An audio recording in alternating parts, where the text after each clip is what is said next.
Bonsoir, je suis très heureux et très fier de vous retrouver pour un nouveau numéro d'Histoire interdite. Alors le principe de cette émission est de raconter les dessous d'un événement ou d'une période historique en nous intéressant à des faits méconnus, à des faits oubliés, en nous intéressant surtout à des personnages de l'ombre qui ont contribué à changer le cours des choses et qui pourtant ne figurent pas dans les livres d'histoire. Ce soir, nous allons aborder ce qui demeure encore aujourd'hui l'un des moments les plus cruciaux dans le destin de notre pays. Je veux parler de la libération de la France. Une bataille qui a duré près d'1 an et dont nous célébrons tout juste le 70e anniversaire en ce début d'année. Alors, de cette période, on retient surtout les images de liesse, les images de joie d'un peuple qui retrouve sa liberté. Mais ce que l'on sait moins, c'est que dans la réalité, la France était au bord du chaos. Car à l'époque, il n'y a plus de sécurité, plus de justice, plus de police. Et chose surprenante, les Alliés, à commencer par les Américains, ont l'intention de nous administrer, rien que ça, de nous gouverner, ne serait-ce que temporairement. Pourquoi ? Eh bien, tout simplement parce que la France a perdu la guerre en 1940, parce que la France a collaboré avec Hitler, bref, parce qu'à ce moment-là, selon les États-Unis, la France fait partie des perdants aux côtés de l'Allemagne. Mais alors, comment avons-nous réussi à basculer du camp des vaincus au camp des vainqueurs ? Dans quelles conditions la résistance française a-t-elle fait preuve d'un courage inouï en menant une course de vitesse avec les Alliés pour reprendre le contrôle du pays et ainsi faire en sorte que la France reste aux mains des Français. Voici la face cachée de la libération de la France, une grande enquête historique racontée par Pierre Lescure et réalisée par Juliette Desbois, Caroline Amiard, Julie Pichot et Quentin Canette.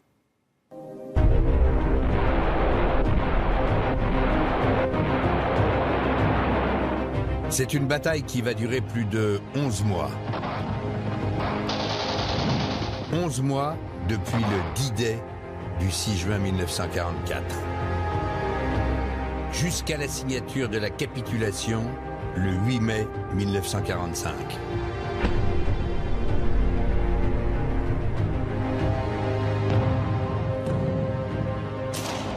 « 11 mois de combat pendant lesquels les armées alliées, mais aussi des milliers de résistants français vont se battre pour délivrer le pays.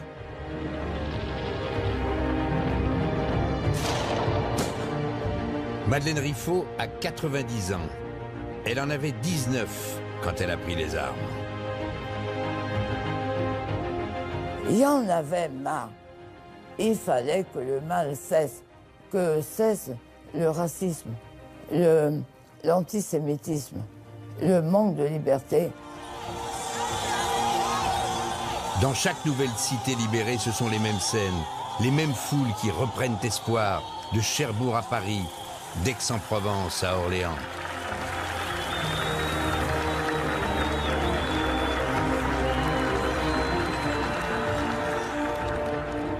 Jean Bouchel a 84 ans. À l'époque, il en a 14 lorsqu'il voit arriver les libérateurs. On était dans l'euphorie de l'espoir, de la joie. On avait un monde à refaire, un monde à reconstruire. Et je me rappelle, il y avait des slogans partout, on voyait ça, on voyait des images. Retroussons nos manches et ça ira encore mieux.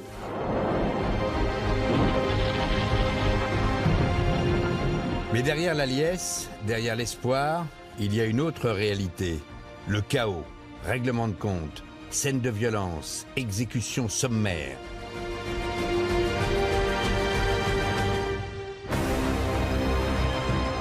La justice se fait désormais dans la rue. Pierre Roux a 89 ans. À l'époque, il n'en a que 20. Ce climat de peur, d'insécurité, il s'en souvient encore. On arrêtait n'importe qui pour n'importe quoi. Il suffisait que quelqu'un dise mon Bretagne était ça, on l'arrêtait. Cette période de la libération a marqué pour toujours l'histoire de notre pays. Et pourtant, aujourd'hui, 70 ans après les faits, nous sommes loin de tout en connaître. Il reste encore des héros au courage inouï qui ne figurent pas dans les livres d'histoire. Des stratagèmes incroyables qui ont permis de tromper l'ennemi. Des actes peu glorieux sur lesquels le silence est retombé. Des événements tabous que la mémoire officielle a occultés. C'est cette face cachée de la libération de la France que nous allons vous raconter.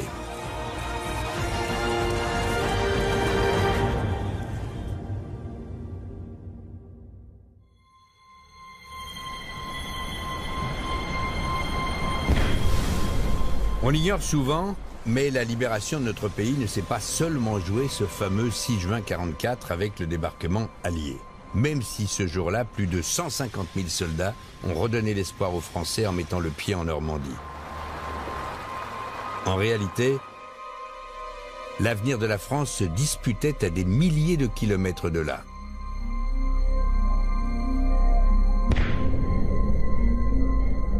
Nous sommes à Alger, sur les bords de la Méditerranée, et quelques jours plus tôt, le général de Gaulle, chef de la France libre, vient de créer un gouvernement provisoire. Il entend bien gouverner le pays après la libération. Sauf que derrière les sourires de façade, l'homme est inquiet. Car il sait que les Alliés, eux, ne l'entendent pas du tout de cette oreille. Ni les Américains, ni les Britanniques, ni les Soviétiques ne reconnaissent ce gouvernement. Tout simplement parce que, suivant l'avis du président Roosevelt, ce gouvernement n'est pas légitime. De l'autre côté de l'Atlantique, à la Maison-Blanche, l'avenir de la France est tout tracé. Le président américain, donc, Franklin Roosevelt, ne veut pas du général de Gaulle à la tête du pays. Pas question d'un militaire sans légitimité démocratique pour diriger le futur gouvernement. Alors sur le terrain, l'administration alliée a déjà tout prévu pour gérer l'avenir d'un pays qui est à leurs yeux dans le camp des perdants et qui a collaboré avec l'Allemagne. En Normandie, parmi les troupes, il n'y a pas que des soldats. Il y a aussi près de 1500 administrateurs, des officiers spécialement formés et destinés à superviser toute l'administration de la France libérée. À la libération, il faut que la France soit administrée par les Alliés en attendant qu'elle se reconstruise. Processus qui, aux yeux du général, est tout à fait criminel, puisqu'il revient à dénier et la souveraineté de la France et la réalité du pouvoir du général de Gaulle. Plus surprenant encore, Washington a carrément fait imprimer aux États-Unis des billets de banque français. Des billets comme ceux-ci de 5, 10 et 100 francs. Au total, un magot de 40 milliards. En Normandie d'ailleurs, les soldats utilisent déjà ces francs made in America. Pour le général de Gaulle, c'est inadmissible. Cela revient à transformer la France en colonie américaine. L'histoire de cette monnaie, elle est très révélatrice parce que sur les billets, il n'est nullement fait mention de De Gaulle, ça on aurait pu s'en douter. Il n'est fait nulle mention du gouvernement provisoire et même les termes République française n'apparaissent pas sur les billets.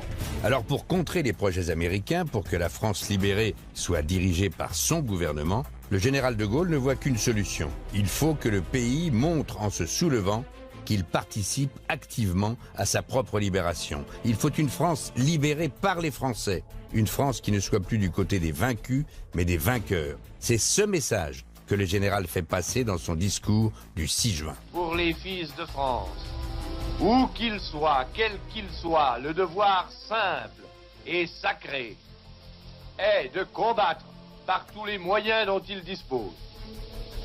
Il s'agit de détruire l'ennemi. La France a été battue en 6 semaines, en 1940, et il faut absolument racheter ce péché en montrant que les Français n'attendent pas passivement, comme Cendrillon, l'arrivée de leur libérateur, les mains dans les poches, qu'ils participent activement à leur libération.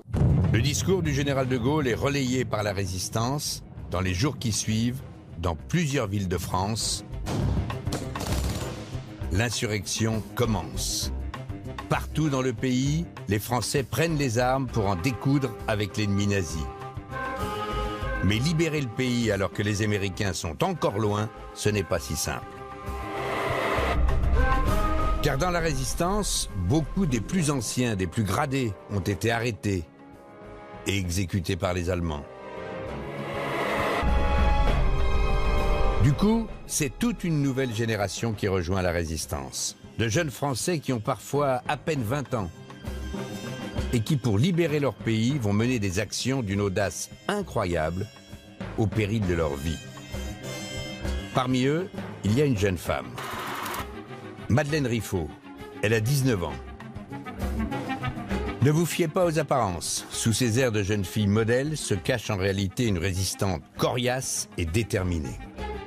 Qu'est-ce qu'on entendait à la radio? La voix du vieux maréchal Pétain, chevrotante, et qui disait « Soyez courtois avec l'occupant ».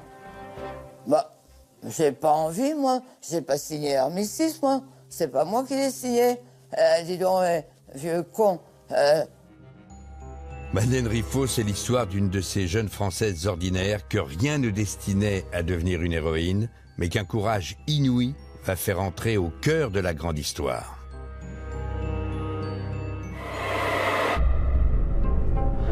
Tout commence en 1942.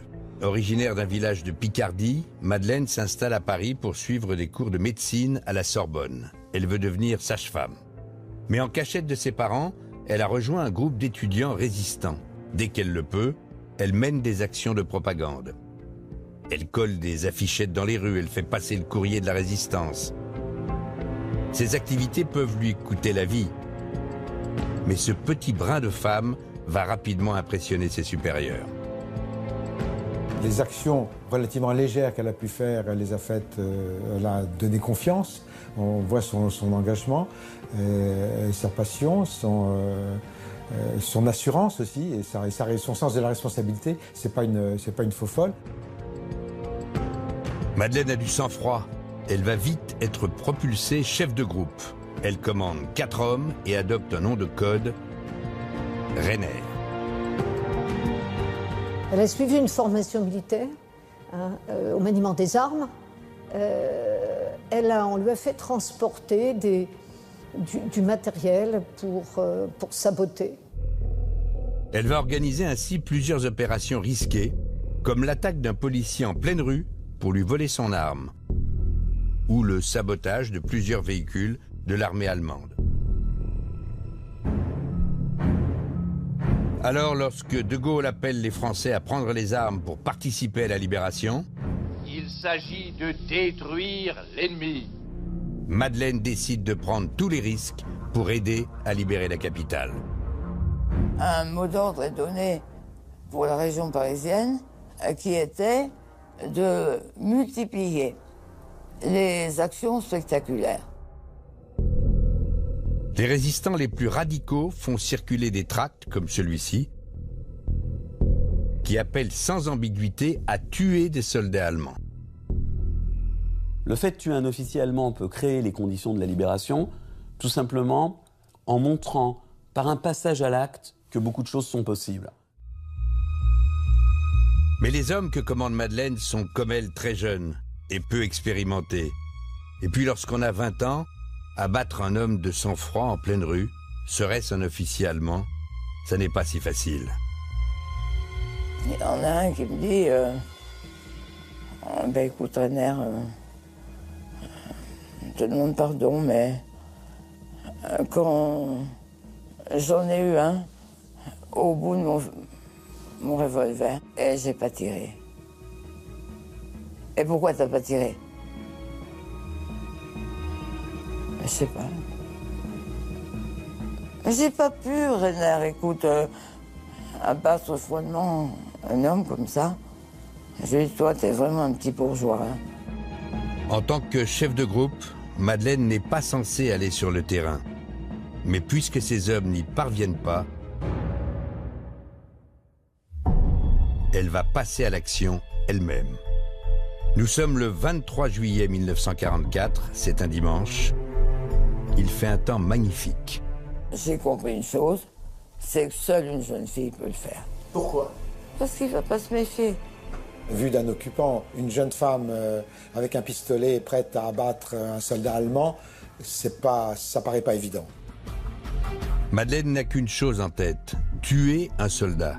Mais elle est loin d'imaginer où tout cela va la mener. Si j'ai de la chance, je vais en avoir un aujourd'hui. Pendant de longues minutes, elle sillonne le centre de Paris, mais elle ne croise que des Allemands en groupe, trop nombreux pour elle. C'est sur les quais de la Seine, en passant devant le pont de Solferino, qu'elle aperçoit enfin ce qu'elle cherchait. Un soldat isolé. C'est un officier. Il contemple le fleuve. Ça s'est passé en 1 minute. Je n'ai pas vraiment regardé. Je n'ai pas compté ses galons, hein. Mais j'ai attendu qu'il se retourne. Je voulais qu'il me regarde. Lui donner une chance. Il s'est retourné. Ah, j'étais plus vite que lui. Je lui ai tiré 2 balles dans la tempe. Il est mort immédiatement. Il n'a pas souffert même 1 minute. Aussitôt, Madeleine enfourche son vélo pour quitter les lieux le plus vite possible.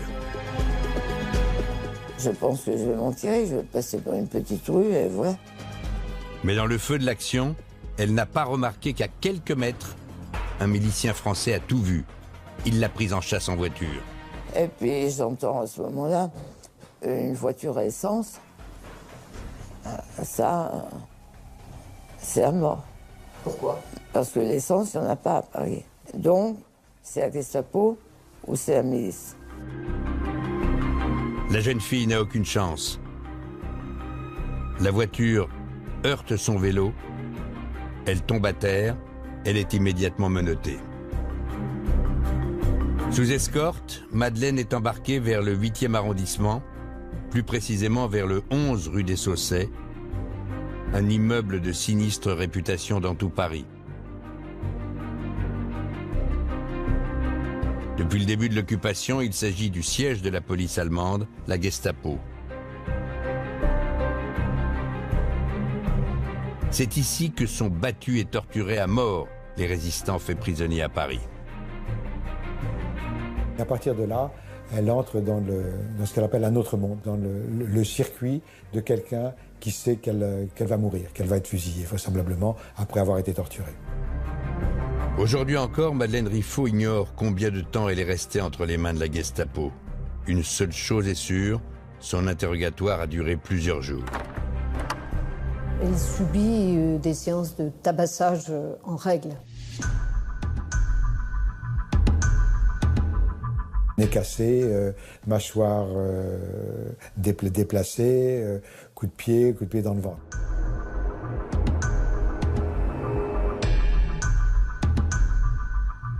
Allez-y, tapez. Comme ça ira plus vite. Bon. Les hommes de la Gestapo sont persuadés que la jeune fille n'a pas pu agir seule. Ce qu'ils veulent, ce sont les noms de ses complices. Mais malgré les coups, Madeleine trouve la force de résister. Ce qu'il faut, c'est ne pas parler pendant 3 jours. Parce que on saura que vous avez été pris, donc on pourra effacer les traces, on pourra disparaître, on pourra couper tous les câbles du réseau. Ça faisait partie de la formation. Comment faire face aux interrogatoires, hurler pour déconcentrer les tortionnaires et donner son adresse en n'essayant pas d'inventer, en indiquant qu'elle est seule, qu'elle a fait seule. Elle donne son adresse, c'est tout. Mais tant qu'elle garde le silence, Madeleine le sait, la torture continuera. Alors elle va tenter un coup de bluff. Elle affirme que si elle a tiré sur un soldat, c'est pour venger la mort de son amoureux, tué par les Allemands. Il s'agirait non pas d'un acte de résistance, mais d'un acte passionnel. Elle essaie de faire croire que c'est une vengeance passionnelle, une vengeance par rapport à l'homme qu'elle aimait qui a été tué. Et le stratagème fonctionne. Les Allemands la croient, cette jeune femme de 19 ans ne peut pas être une résistante. Alors un matin, un de ses tortionnaires entre dans sa cellule et il lui lâche. Alors écoute, maintenant, tu nous sers plus à rien. Tu nous embarrasses, tu nous fais perdre du temps. Tu vas être fusillé, et c'est tout. Madeleine Riffaut est transférée à la prison de Fresnes, en banlieue parisienne. Elle est condamnée à mort pour l'assassinat de l'officier allemand, mais tout ce qui compte à ses yeux, c'est qu'elle n'a pas vendu ses camarades. La date de son exécution est arrêtée. Elle aura lieu le 5 août 1944. Madeleine n'a même pas 20 ans et sa vie va s'arrêter là, dans la cour d'une sinistre maison d'arrêt. Alors quand vient le jour fatidique, du fond de sa cellule, la jeune femme fait le bilan de sa vie. Je m'étais fait mon examen de conscience, j'avais pensé à tout le monde, j'avais écrit un petit poème.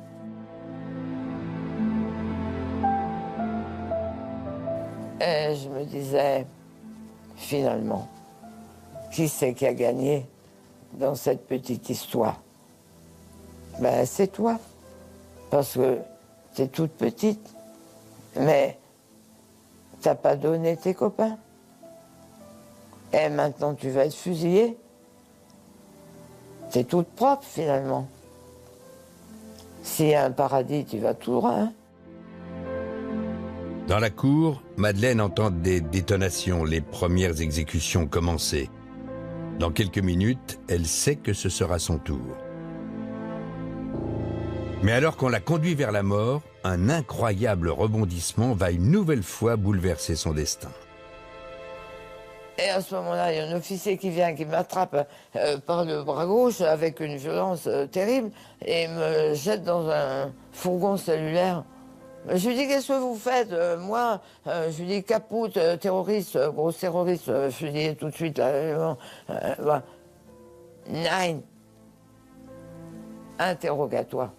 Et il ferme la porte derrière moi et démarre. Et là, elle est, à sa grande surprise, renvoyée directement rue des Saussaies, à la Gestapo. Rue des Saussaies, Madeleine comprend ce qui s'est passé. Ce qui l'a trahi, c'est l'arme avec laquelle elle a abattu l'officier allemand.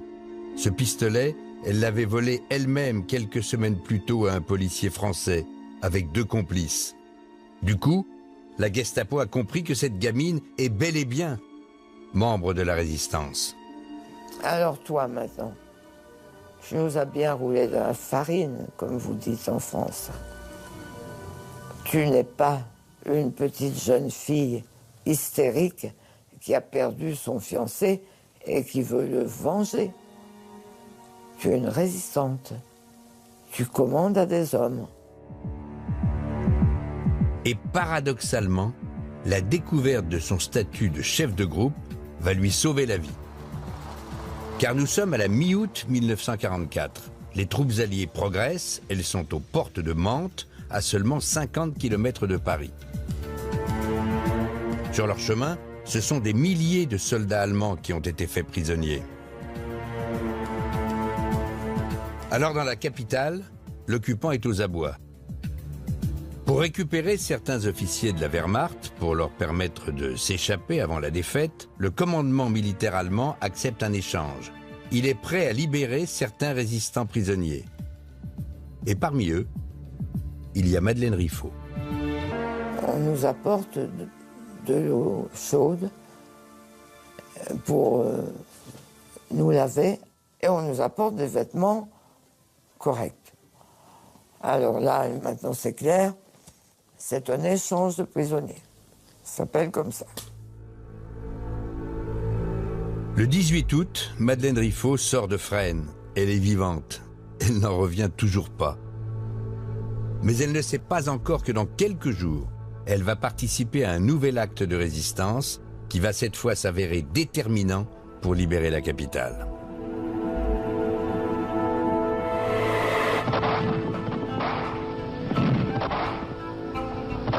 Dès le lendemain, à Paris, l'insurrection commence.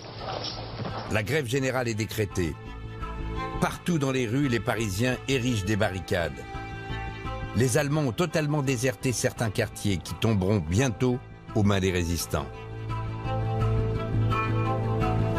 À peine libérée, Madeleine Riffaut est promue au grade de lieutenant. Sur ces images rares, on la voit entourée d'un groupe de combattants. Et alors que les rues deviennent un champ de bataille, elle va se voir chargée d'une nouvelle mission. Alerte. Grouillez-vous.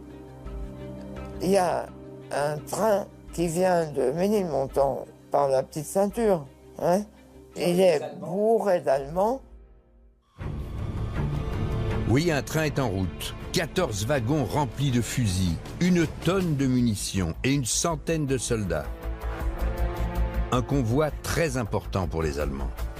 Ce train est arrivé par la gare de Lyon. Il a emprunté ce que l'on appelle la petite ceinture. Et ce que craignent les résistants, c'est qu'ils cherchent à rejoindre la gare de l'Est. Car tout près de la place de la République se trouve une énorme caserne, la caserne allemande du prince Eugène. Si les renforts arrivent jusqu'ici, un nouveau front va s'ouvrir et prendre à revers les résistants. En un mot, si le train passe, on risque un carnage. On arrive là dans la folie carnassière des troupes. Donc il y a un risque, là il y a un risque de massacre au nord de Paris sur ce qu'il peut y avoir d'embryons de barricades. Madeleine ne dispose que de 3 résistants pour arrêter le train. Le reste de son groupe est mobilisé dans les combats de rue. Alors elle donne l'ordre d'emporter tous les explosifs qui leur restent. Et le petit groupe prend la direction du parc des Buttes-Chaumont, car c'est là que Madeleine veut intercepter le train. On file en voiture avec nos armes et quand on arrive sur le pont des Buttes-Chaumont, on voit déjà le train. Le convoi militaire est arrêté juste à la sortie d'un tunnel.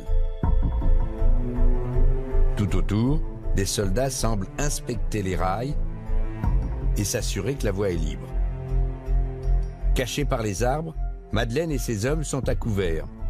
Mais ils ne sont que 4 contre une centaine d'Allemands. Le train risque de repartir à tout moment.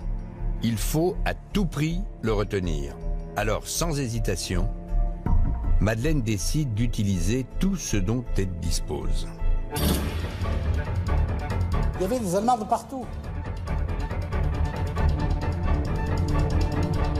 On arrache les ongles, on fait le supplice de la baignoire, on vous plante la tête dans l'eau jusqu'à ce que vous criez Seb.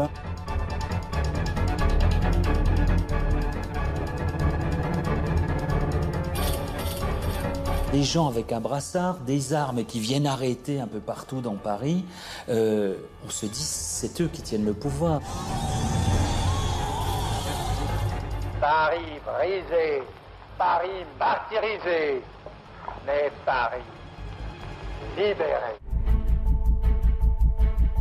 Madeleine ne dispose que de 3 résistants pour arrêter le train. Le reste de son groupe est mobilisé dans les combats de rue. Alors elle donne l'ordre d'emporter tous les explosifs qui leur restent. Et le petit groupe prend la direction du parc des Buttes-Chaumont, car c'est là que Madeleine veut intercepter le train. On file en voiture avec nos armes et quand on arrive sur le pont des Buttes-Chaumont, on voit déjà le train. Le convoi militaire est arrêté juste à la sortie d'un tunnel. Tout autour, des soldats semblent inspecter les rails et s'assurer que la voie est libre. Cachés par les arbres, Madeleine et ses hommes sont à couvert. Mais ils ne sont que 4 contre une centaine d'Allemands. Le train risque de repartir à tout moment. Il faut à tout prix le retenir. Alors, sans hésitation, Madeleine décide d'utiliser tout ce dont elle dispose. Alors, on commence à déballer notre camelote et on jette nos explosifs sur la locomotive. Donc je balance tout ce qu'il y a à balancer. Ça fait une énorme explosion qu'on n'avait pas prévue, je dois dire. On avait jeté vraiment beaucoup. Les résistants balancent grenade sur grenade. Persuadés qu'ils font face à une petite armée, les Allemands prennent peur et se retranchent dans le tunnel. Alors Madeleine tente le tout pour le tout. Avec ses 3 camarades, elle descend sur les voies et jette tout ce qui leur reste de fumigène à l'intérieur pour asphyxier l'ennemi. Les soldats n'ont d'autre choix que de cesser le combat. Quelques minutes plus tard, un photographe immortalise cette scène de ces soldats allemands interceptés par une poignée de résistants. Ils se sont rendus, les pattes en l'air, et puis ils sont rendus tranquillement, et c'était 80. En bloquant le train, la jeune femme a empêché la contre-attaque allemande, et elle a fourni aux résistants des armes qui leur seront très utiles dans les jours qui viennent. C'était le 23 août 1944. Il se trouve que c'était précisément ce jour-là, le jour de son 20e anniversaire. Dans le feu de l'action, Madeleine Riffaut l'avait oublié.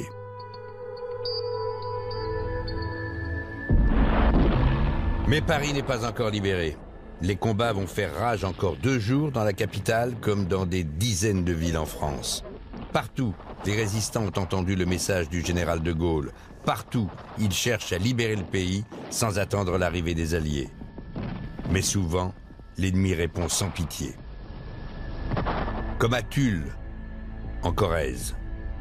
Alors que les résistants ont réussi à libérer la ville, les troupes allemandes reviennent en force.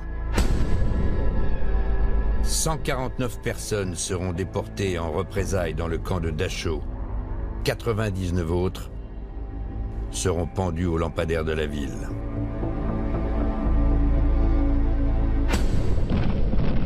Pour que la France bascule dans le camp des vainqueurs, des milliers de combattants vont devoir donner leur vie.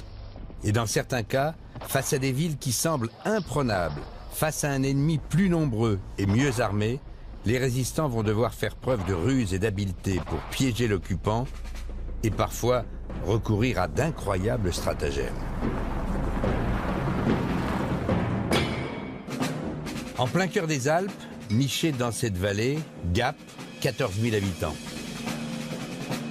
En cet été 1944, la ville est devenue un enjeu stratégique pour l'armée allemande. Car la cité verrouille un des axes routiers majeurs qui relie la côte méditerranéenne à la métropole de Lyon. Face à l'avancée des Alliés, Hitler a décidé de tenir impérativement ses positions. Le contrôle de la route est essentiel pour soulager la vallée du Rhône en cas de nécessité, à la fois pour acheminer les troupes ou bien pour se replier. Alors à Gap, l'armée allemande amassait pas moins de 1000 hommes, soit un Allemand pour 14 Français. C'est l'une des plus grandes concentrations nazies du pays. Les habitants s'en souviennent encore, comme Jean Rougon, un jeune scout qui avait alors 18 ans. Il y avait des Allemands de partout. Sur toutes les hauteurs autour de Gap, il y avait des Allemands. Les hommes d'Hitler ont la main mise sur tous les points clés de la ville. La préfecture, le lycée, transformé en camp retranché, la caserne. Et dans le seul hôtel de la ville, la Wehrmacht a installé son quartier général. Pierre Roux avait 19 ans à l'époque. Il vivait avec ses parents dans une maison du centre-ville, complètement cernée par les Allemands. Nous étions à 50 mètres de l'armée,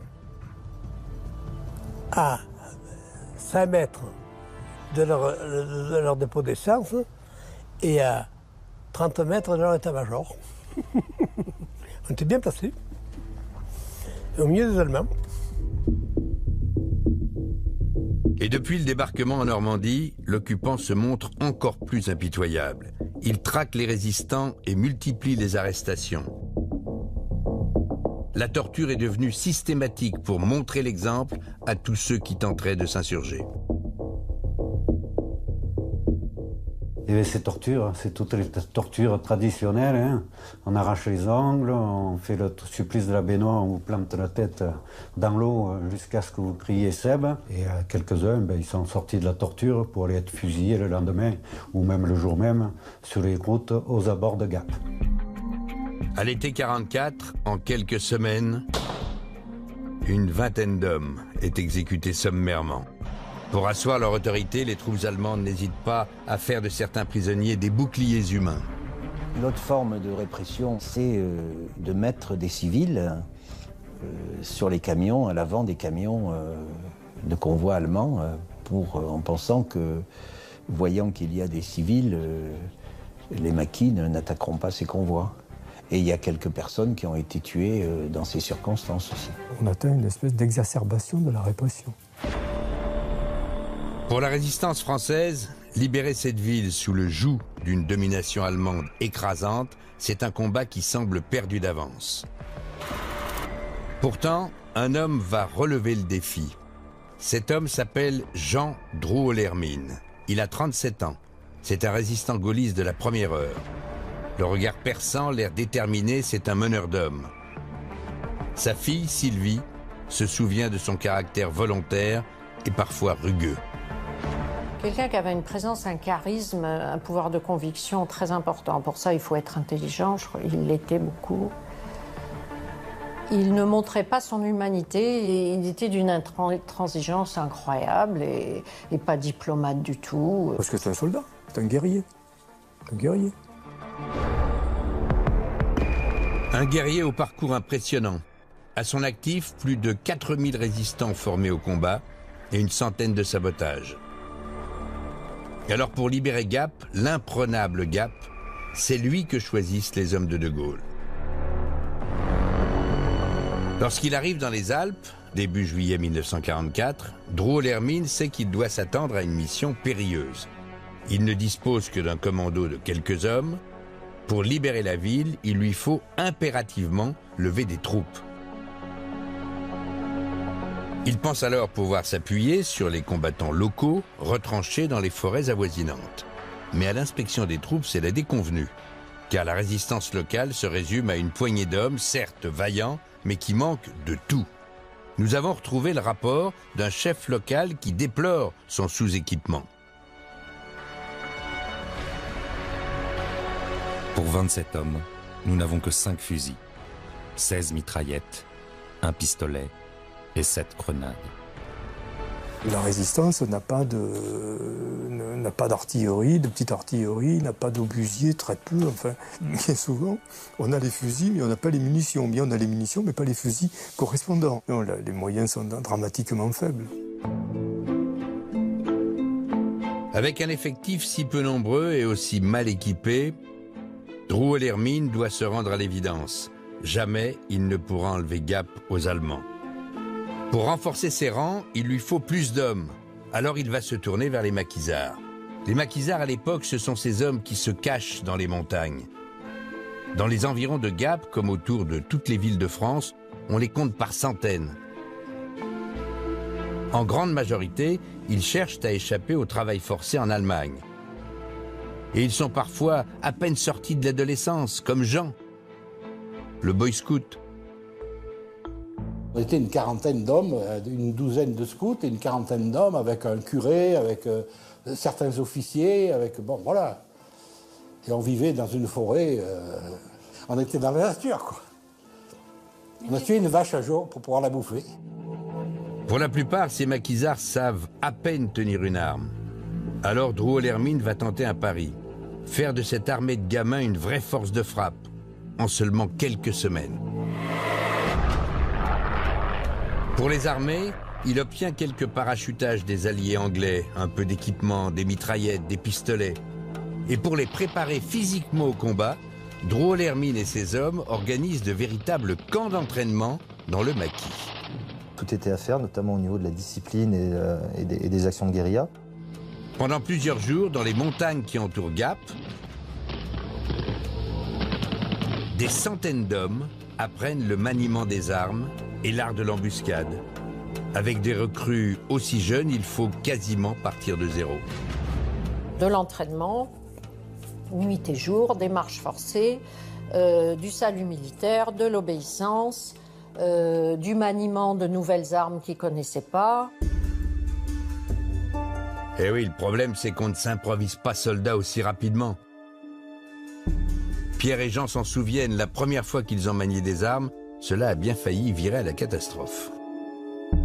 Il a fallu qu'on essaye comment on envoie une obus comme ça, avec un petit tube qu'on pose par terre, et puis on met l'obus dedans, et il part. On a tiré un obus, hein, et qu'est-ce qu'on a fait?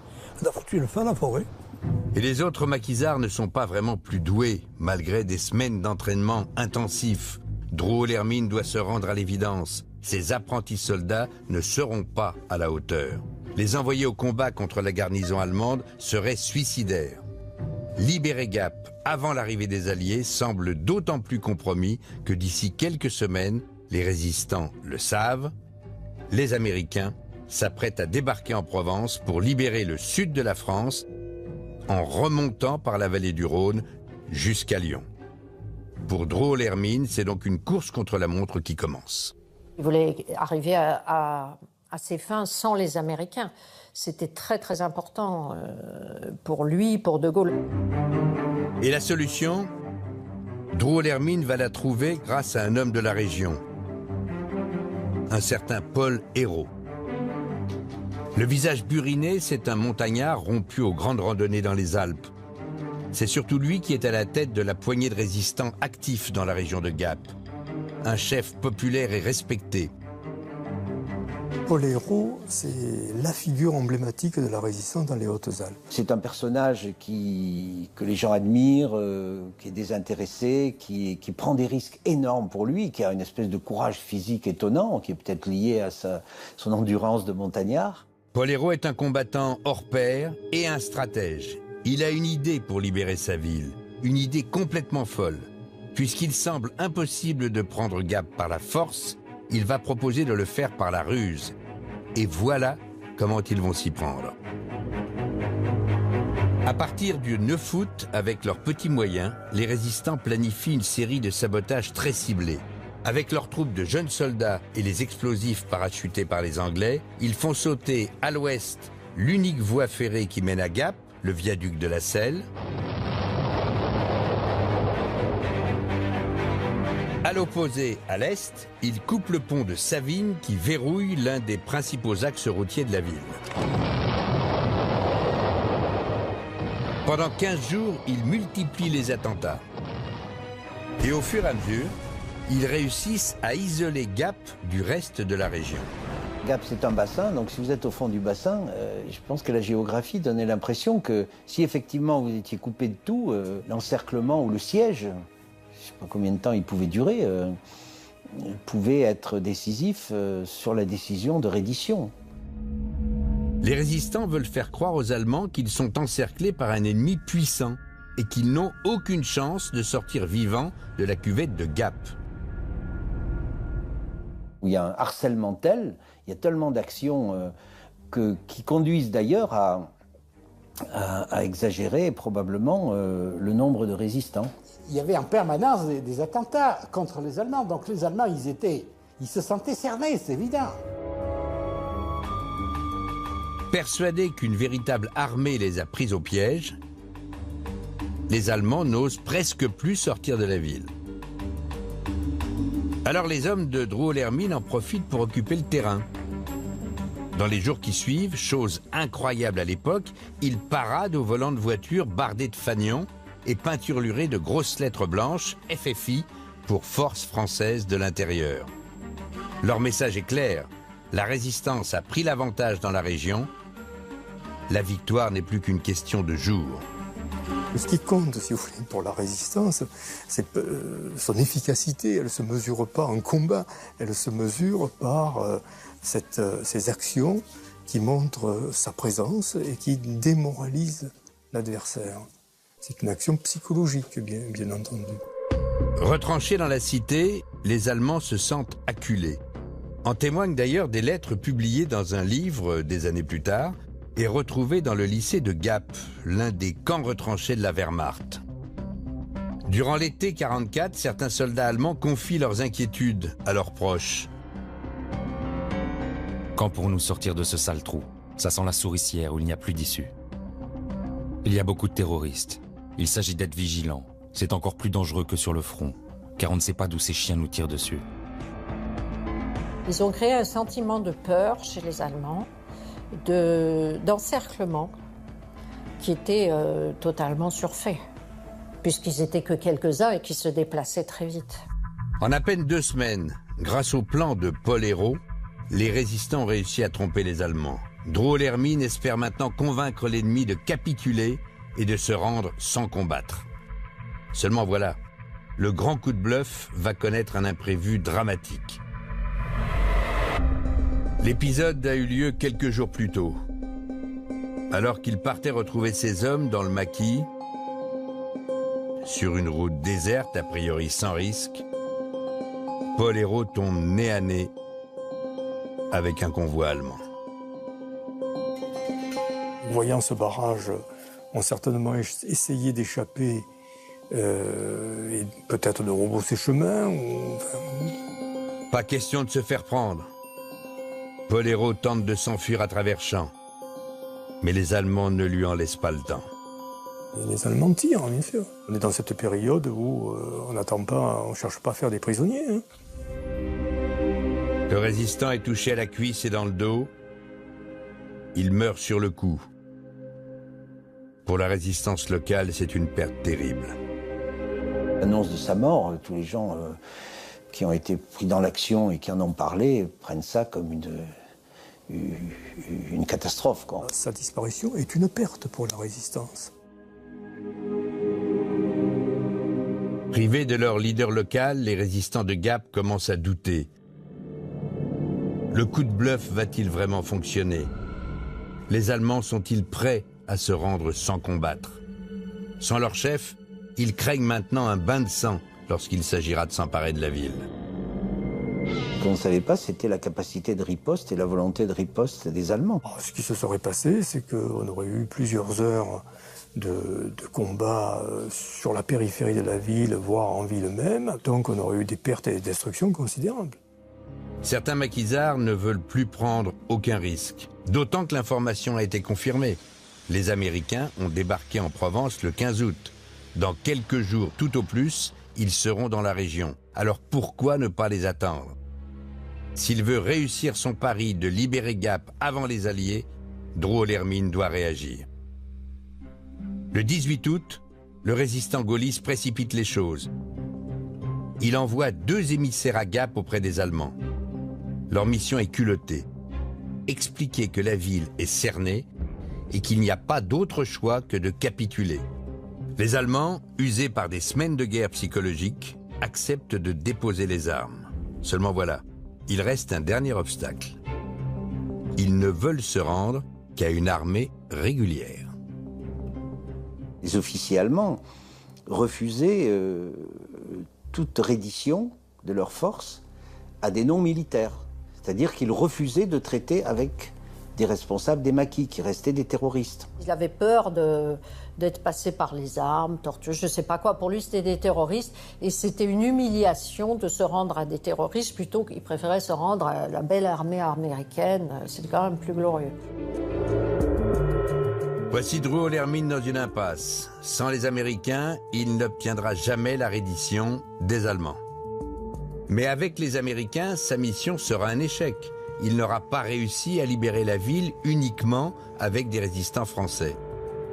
La situation semble perdue.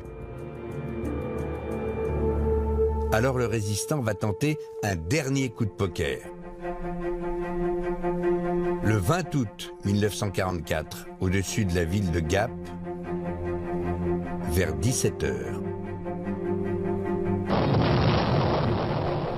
C'est un char américain qui a tiré. Il se trouve loin de Gap, sur une colline à 7 km. Mais son coup de canon résonne dans toute la vallée. Et c'est justement ça l'idée de génie de Drouot-L'Hermine. Mon père avait demandé aux Américains de ne pas arriver tout de suite. Le résistant a demandé aux Américains de ne pas attaquer la ville, mais de faire suffisamment de bruit. Du bruit pour que les Allemands les entendent. Et il avait obtenu d'eux qu'ils lancent deux, trois tirs de loin pour mettre un peu d'ambiance, montrer que des tirs avec des armes que les résistants français n'avaient pas, pour bien montrer que ça venait des Américains. Depuis les bâtiments du centre de Gap, les Allemands ont reconnu le tir d'un char américain. Ils s'imaginent que les Alliés sont là, aux portes de la ville.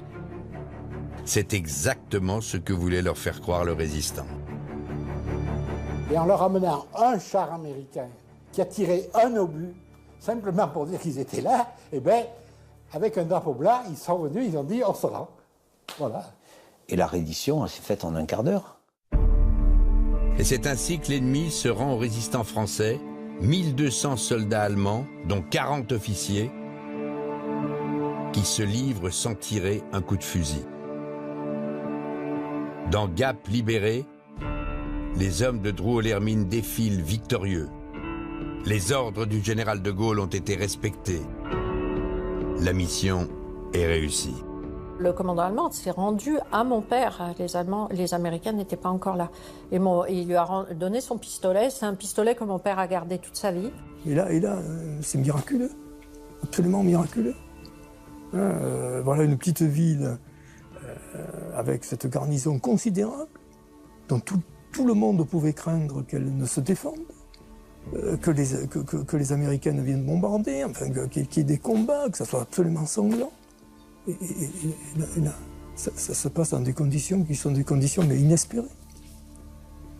C'est remarquable. Donc effectivement, il y a une part. Le bluff a marché, oui, bien sûr. Le général de Gaulle fera du lieutenant-colonel Jean Drouot-L'Hermine et à titre posthume du résistant local Paul Hérault 2 des 1038 compagnons de la Libération. Ça a été un exemple de ce qu'aurait dû être toute la libération de la France. De l'astuce, du culot, du bluff, du fait de l'infériorité numérique et le moins de pertes possible. Des pertes pourtant, les résistants vont en subir, et de terribles, pendant ce que l'on appellera la bataille de France. Mais grâce à leur sacrifice, ils remportent des victoires qui permettent au peuple français de marcher la tête haute. Sur les Champs-Élysées, le 26 août 1944, la France laisse éclater sa joie. Le général de Gaulle est acclamé par une foule comme on n'en avait plus vu ici depuis plus de 4 ans. Et à l'hôtel de ville, il va faire un discours qui marquera l'histoire.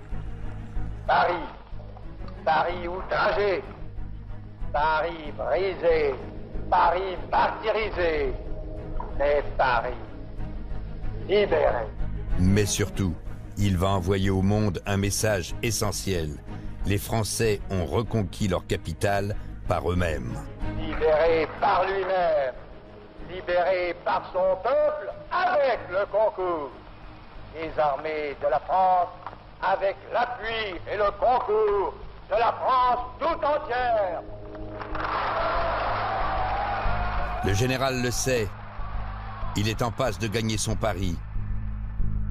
Et son gouvernement provisoire, dont les Américains ne voulaient pas jusqu'ici, va recevoir finalement la reconnaissance officielle de tout le camp allié.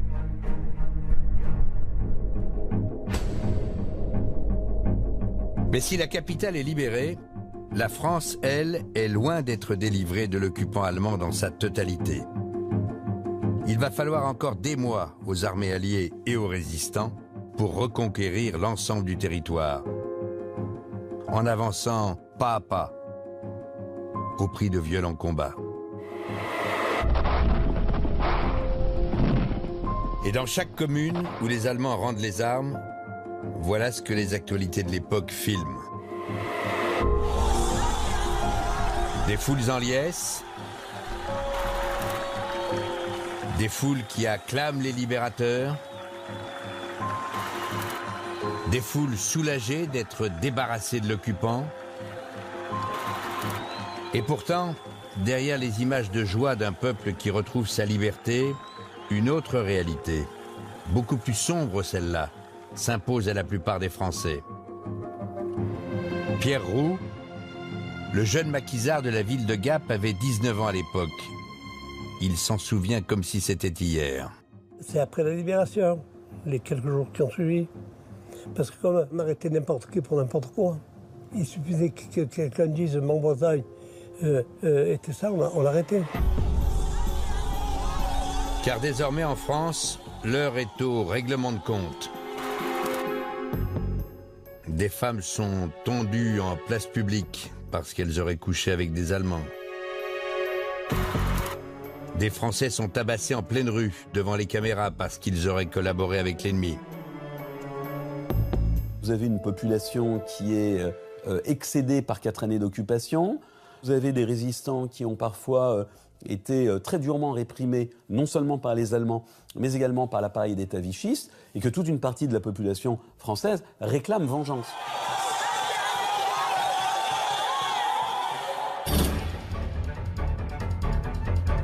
La rumeur peut tuer sous l'occupation et la rumeur peut tuer encore dans le Paris de la Libération.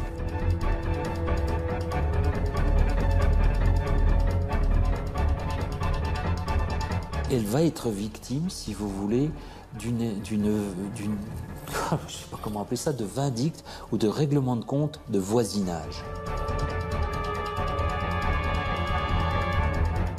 On croit que la guerre est finie, puis elle n'est pas, au point de vue restriction, c'est pas fini. C'était pas fini.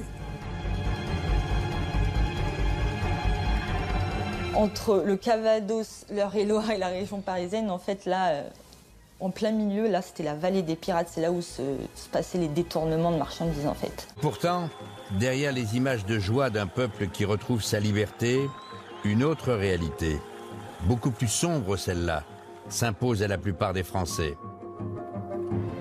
Pierre Roux, le jeune maquisard de la ville de Gap, avait 19 ans à l'époque.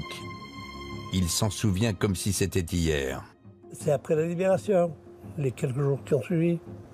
Parce que comme on arrêtait n'importe qui pour n'importe quoi, il suffisait que quelqu'un dise « mon Bretagne était ça », on l'arrêtait. Car désormais en France, l'heure est au règlement de compte. Des femmes sont tondues en place publique parce qu'elles auraient couché avec des Allemands. Des Français sont tabassés en pleine rue devant les caméras parce qu'ils auraient collaboré avec l'ennemi. Vous avez une population qui est excédée par 4 années d'occupation. Vous avez des résistants qui ont parfois été très durement réprimés, non seulement par les Allemands, mais également par l'appareil d'État vichiste, et que toute une partie de la population française réclame vengeance. C'est une période agitée, violente. C'est pour ça que je parlais de climat de guerre civile. Une guerre civile qui est probable, possible. Après tout, Vichy vient de tomber. Normalement, De Gaulle prend le pouvoir, mais d'autres factions de la résistance ont aussi leur mot à dire. Il y a une inquiétude. Et le problème, c'est que face au risque de chaos, les Français ne peuvent compter sur aucune autorité compétente. Il faut dire que la police, sous Vichy, a collaboré avec l'Allemagne. Elle n'a donc plus aucun crédit aux yeux de la population. Les forces de l'ordre ont quasiment disparu. La police, pour beaucoup de gens, elle incarne la visibilité de la collaboration. On a vu des policiers français garder les immeubles allemands. On a vu des policiers français opérer ce qu'on appelle des rafles. Donc la police, je ne sais pas comment vous dire ça autrement, elle est décrédibilisée. Alors en l'absence d'une police crédible, ceux qui vont faire régner l'ordre et la loi ne sont autres que les résistants eux-mêmes. À Paris, la préfecture de police est désormais entre leurs mains, dès la fin août 1944. Et pour le faire savoir, ils payent en grosses lettres blanches sur leur voiture « Police ». Désormais, les FFI, les forces françaises de l'intérieur, ne sont plus seulement des résistants, ce sont maintenant des forces de l'ordre qui détiennent le pouvoir.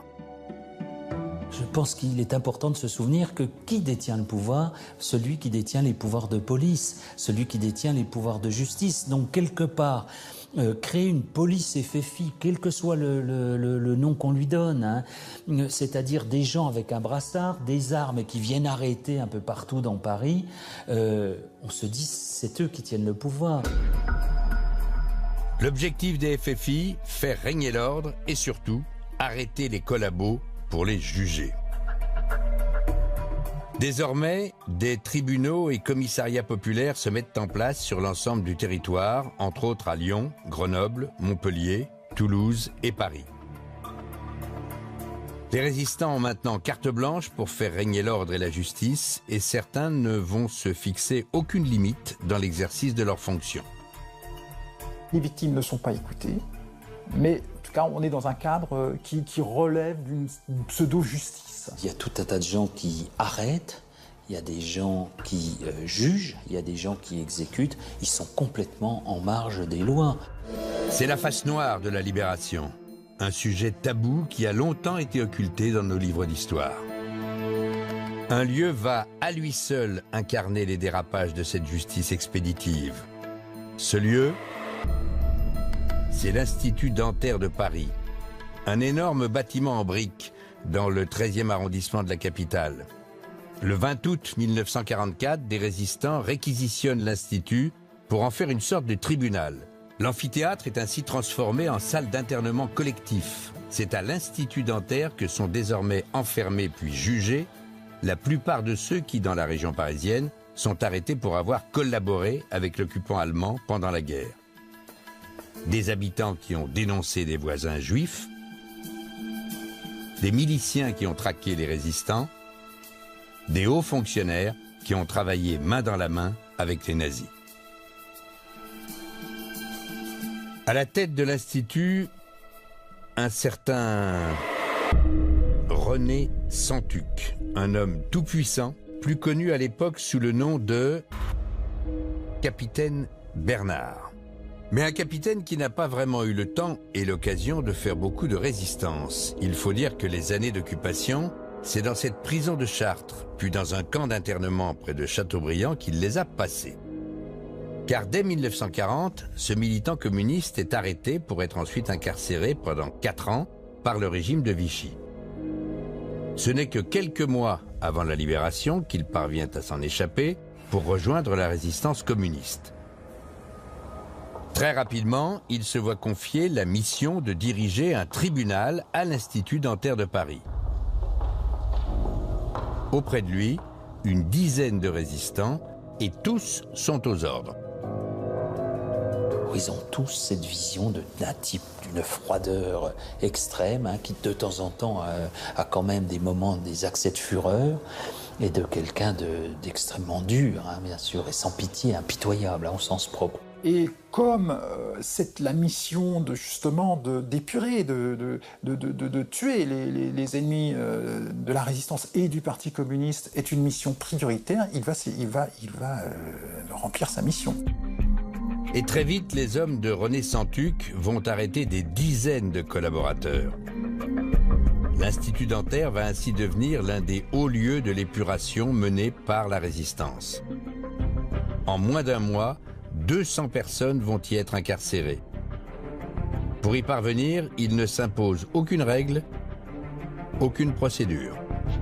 Il n'y a pas d'enquête, il n'y a pas de contre-enquête, il n'y a pas d'avocat, on ne vérifie rien, on fonctionne sur la rumeur publique. La rumeur peut tuer sous l'occupation et la rumeur peut tuer encore dans le Paris de la Libération. La rumeur et la délation, une méthode qui permet donc aux hommes de René Santuc d'accélérer les arrestations, mais qui va aussi les conduire à s'en prendre à des innocents et à commettre l'irréparable.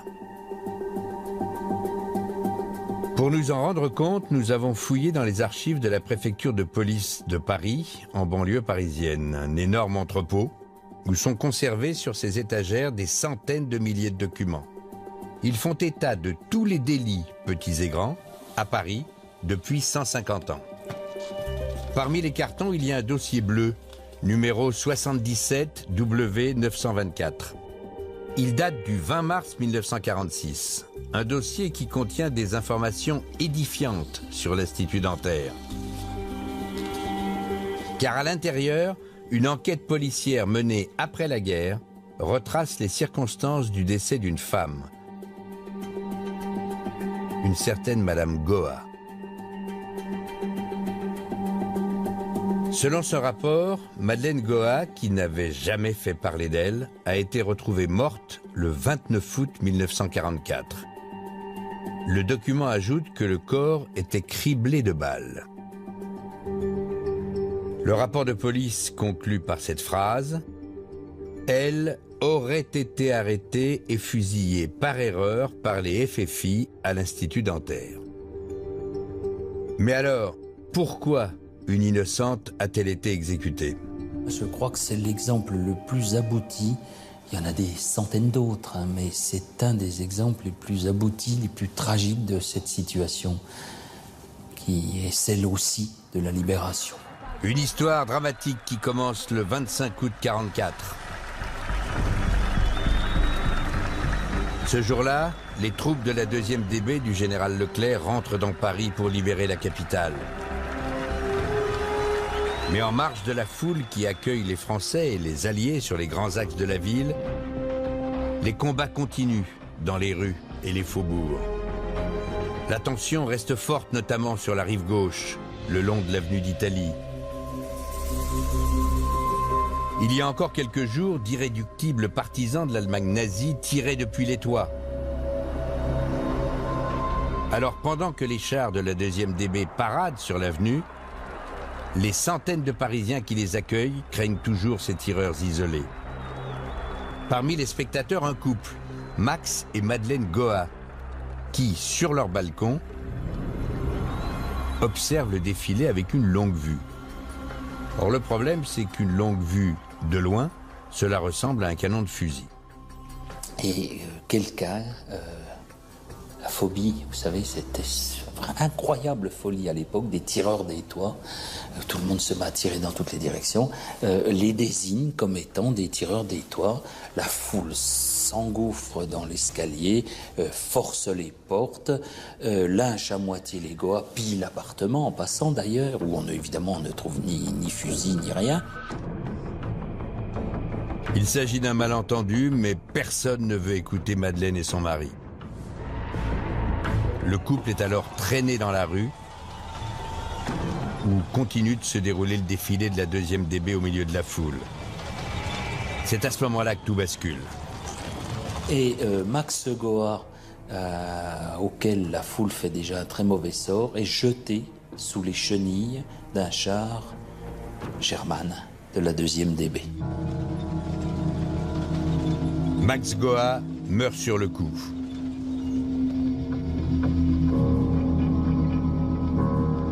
Madeleine, qui est sous le choc, est alors emmenée à l'Institut dentaire pour y être jugée. À son arrivée, la salle d'audience est comble.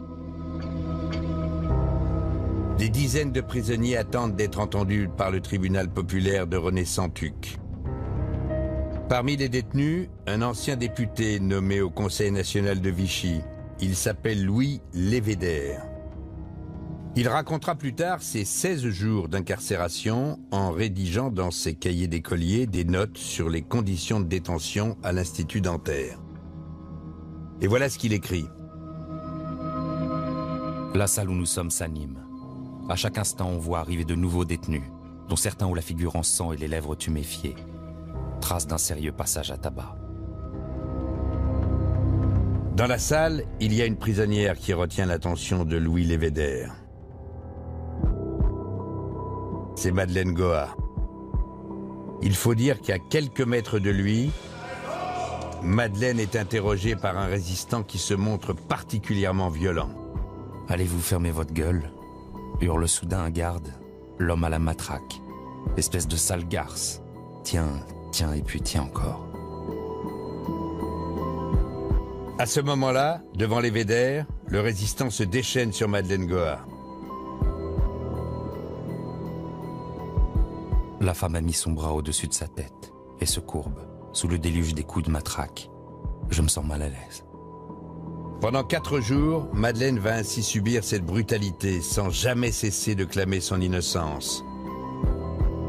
Mais pour ces geôliers, elle est coupable. Le 29 août 1944, le verdict tombe.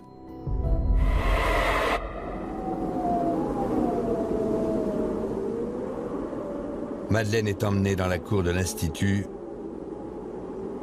pour être placée contre ce mur. La scène se passe sous les yeux, là encore, de Louis Lévédère.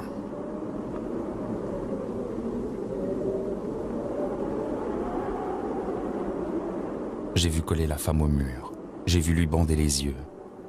Je l'ai vu tirer la langue à ses exécuteurs. J'ai vu ceux-ci se déplacer devant elle. Le fusil épaulé. Je n'ai pas eu le courage de regarder le reste. J'ai entendu la décharge.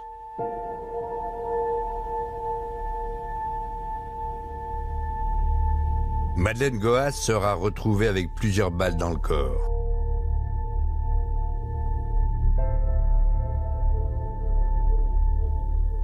Selon le rapport officiel de la police effectué 2 ans plus tard, Madeleine et son mari étaient bien innocents. L'enquête établira qu'ils étaient de véritables patriotes qui, je cite, serait venu en aide pendant l'occupation à des résistants et des Israélites recherchés par la police. L'histoire tragique de Madeleine Goa et de son époux n'est pas le seul cas de dérapage commis par les tribunaux populaires de la Résistance.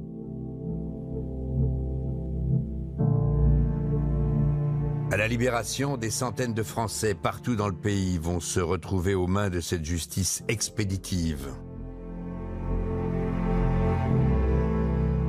Une épuration sauvage qui est difficilement contrôlable.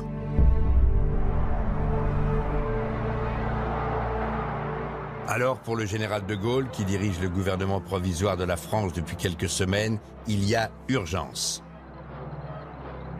Il y a une conquête, une lutte pour le pouvoir réel. C'est à qui investira les ministères, qui nommera les chefs de bureau, l'administration. Et donc, cette lutte, elle passe dans une phase évidemment, qui n'est pas spectaculaire et tout, mais qui s'appelle le rétablissement de la légalité républicaine. Pour rétablir l'ordre, le général de Gaulle va s'appuyer sur la police. Une police qui, dans sa grande majorité, avait collaboré avec l'Allemagne nazie, mais dont les éléments les plus compromis ont été épurés. Et l'une des premières mesures prises par les forces de l'ordre est justement celle de stopper les exactions commises par les résistants, comme celles qui ont cours à l'Institut.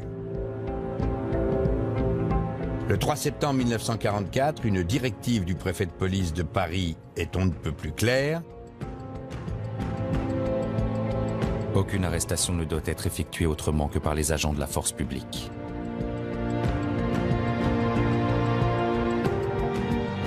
Les arrestations sont désormais réservées à la police officielle, qui s'épure, qui vit des moments difficiles, mais à la police officielle. On ne peut plus retenir des gens prisonniers, les séquestrer. On ne peut évidemment ni les torturer, ni les exécuter. Tous les tribunaux populaires doivent donc, en principe, être dissous. Mais c'est loin d'être chose faite. Car certains groupes d'irréductibles n'ont pas l'intention de se soumettre à la loi. C'est le cas notamment de René Santuc. Mais alors, pour quelles raisons? À en croire des historiens, il s'inscrit dans la ligne du Parti communiste, dont certains des cadres ne font pas confiance à la justice rétablie par le général de Gaulle, une justice qui, à leurs yeux, échappe au peuple. Le Parti communiste considère de Gaulle comme quelqu'un dont il faut se méfier, quelqu'un qui est un représentant de la haute bourgeoisie. Peut-être que les vrais coupables, aux yeux des communistes, ne seront pas sanctionnés. Par contre, le tribunal populaire ne fera pas de cadeau. Par conséquent, René Santuc ne remet qu'une partie de ses prisonniers à la police, mais refuse de les livrer tous. À l'époque des faits, il devient donc hors la loi. Et tous ceux qui ont eu le moindre échange avec des Allemands pendant la guerre sont des ennemis qu'il faut abattre. Chaque suspect est alors coupable. Nous sommes le 10 septembre 1944. Et à l'Institut, désormais, dans son collimateur, il y a cette femme,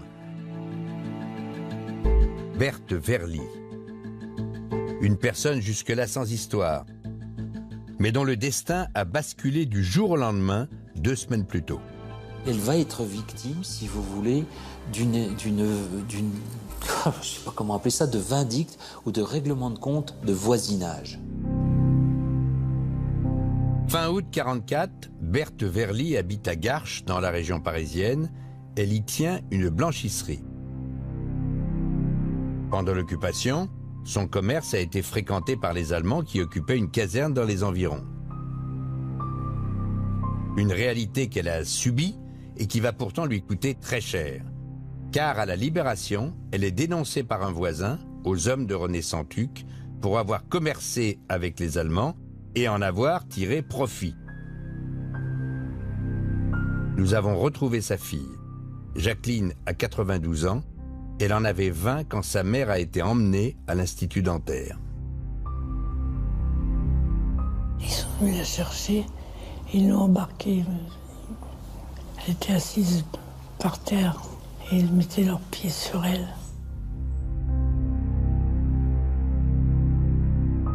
Berthe Verly va passer près de 15 jours à l'Institut dentaire à répéter interrogatoire après interrogatoire que Santuc et ses hommes se trompent. Dans une lettre adressée à sa mère et à ses enfants, voici ce qu'elle leur écrit. Ma chère maman et cher petit, j'espère bientôt sortir de cette mauvaise posture. Espérant que je serai graciée car je suis innocente à toutes ces histoires. C'était pas du tout une collaboratrice. Pas du tout. Elle faisait que le travail est un point final. Hein. Il n'y avait pas autre chose. Jamais. D'abord, ma mère n'a jamais fait de politique. Mais René Santuc et ses hommes ne l'entendent pas ainsi. Ils n'ont aucune intention de la libérer ou de la confier aux autorités compétentes comme l'exige maintenant la loi.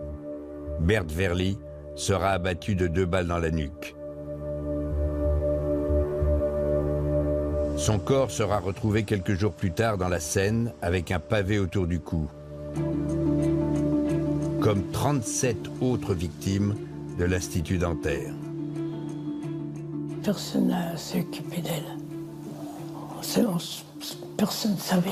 Personne ne savait comme un mystère. Elle n'a même pas de tombe. Je n'ai même pas su où était son corps. Voilà. Au total, en l'espace de 3 semaines, 40 personnes seront exécutées à l'Institut dentaire. René Santuc et ses hommes finiront par quitter les lieux le 15 septembre 1944.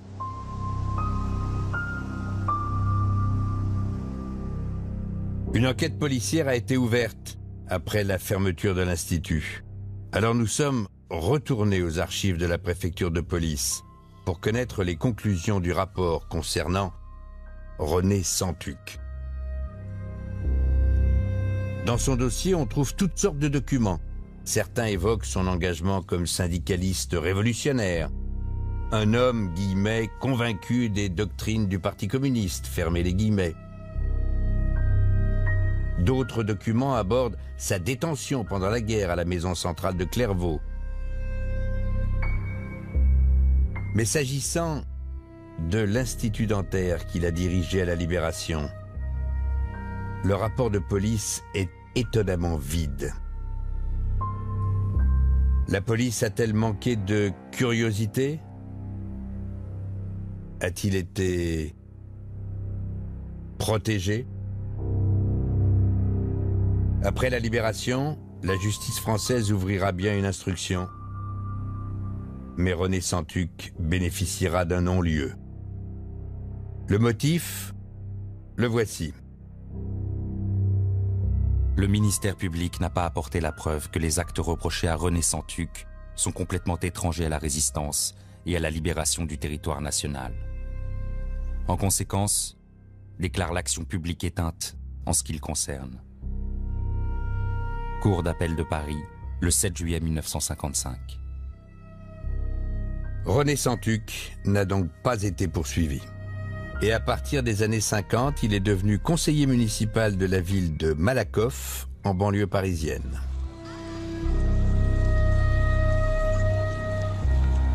Aujourd'hui, l'Institut dentaire est un centre de santé qui dépend de la ville de Paris, un lieu qui appartient à l'histoire. Et pourtant,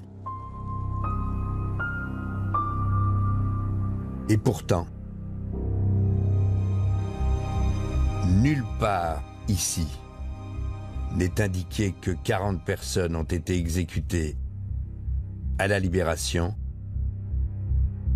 entre le 20 août et le 15 septembre 1944 par des résistants.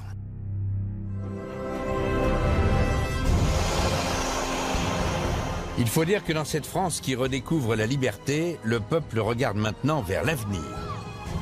La Libération marque la fin de 4 ans d'occupation et dans le cœur de chacun, un immense espoir jaillit, celui de retrouver enfin une vie normale.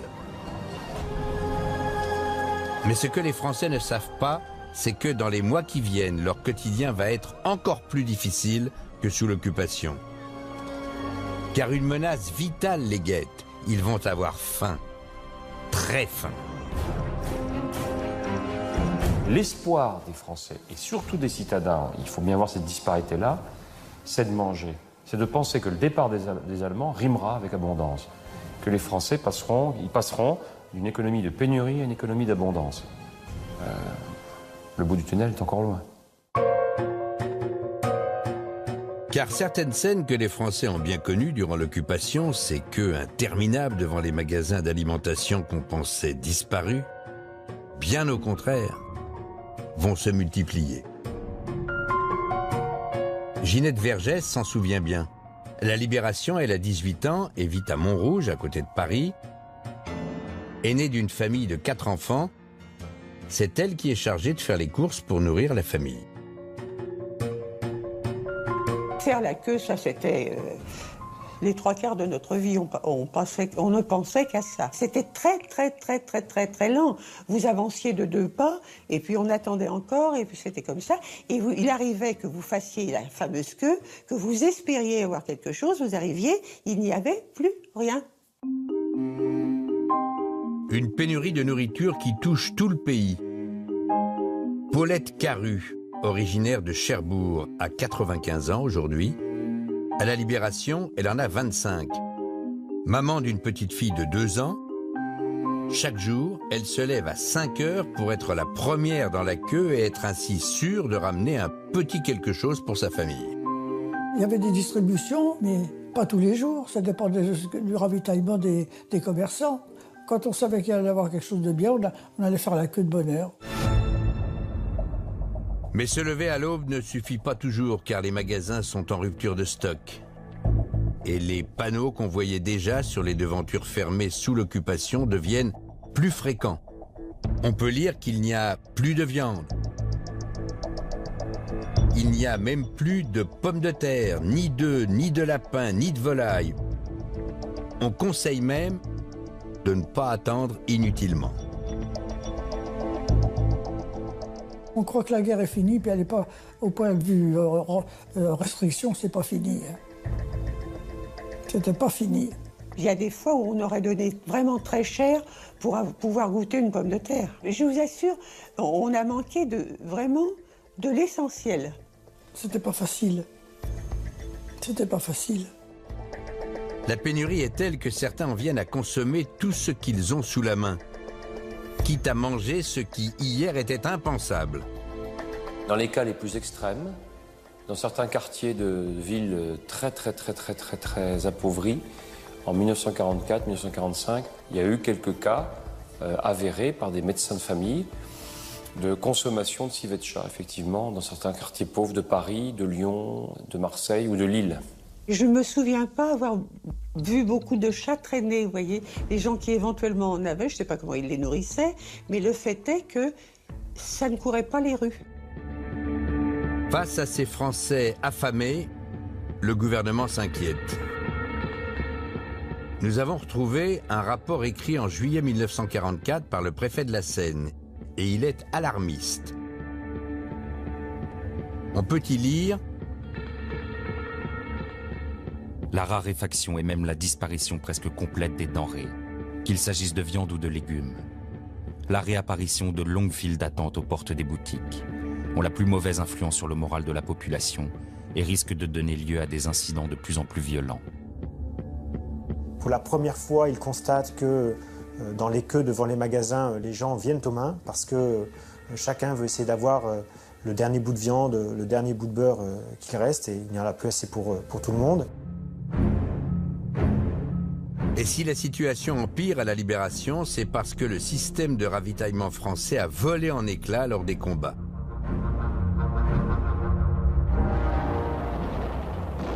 Pour bloquer l'armée allemande, les Alliés ont bombardé quasiment toutes les voies de communication. Les Alliés, les Américains notamment, qui bombardaient en très haute altitude, bombardent pratiquement à l'aveugle, donc détruisent les gares, détruisent les hangars, détruisent les centres de stockage alimentaire.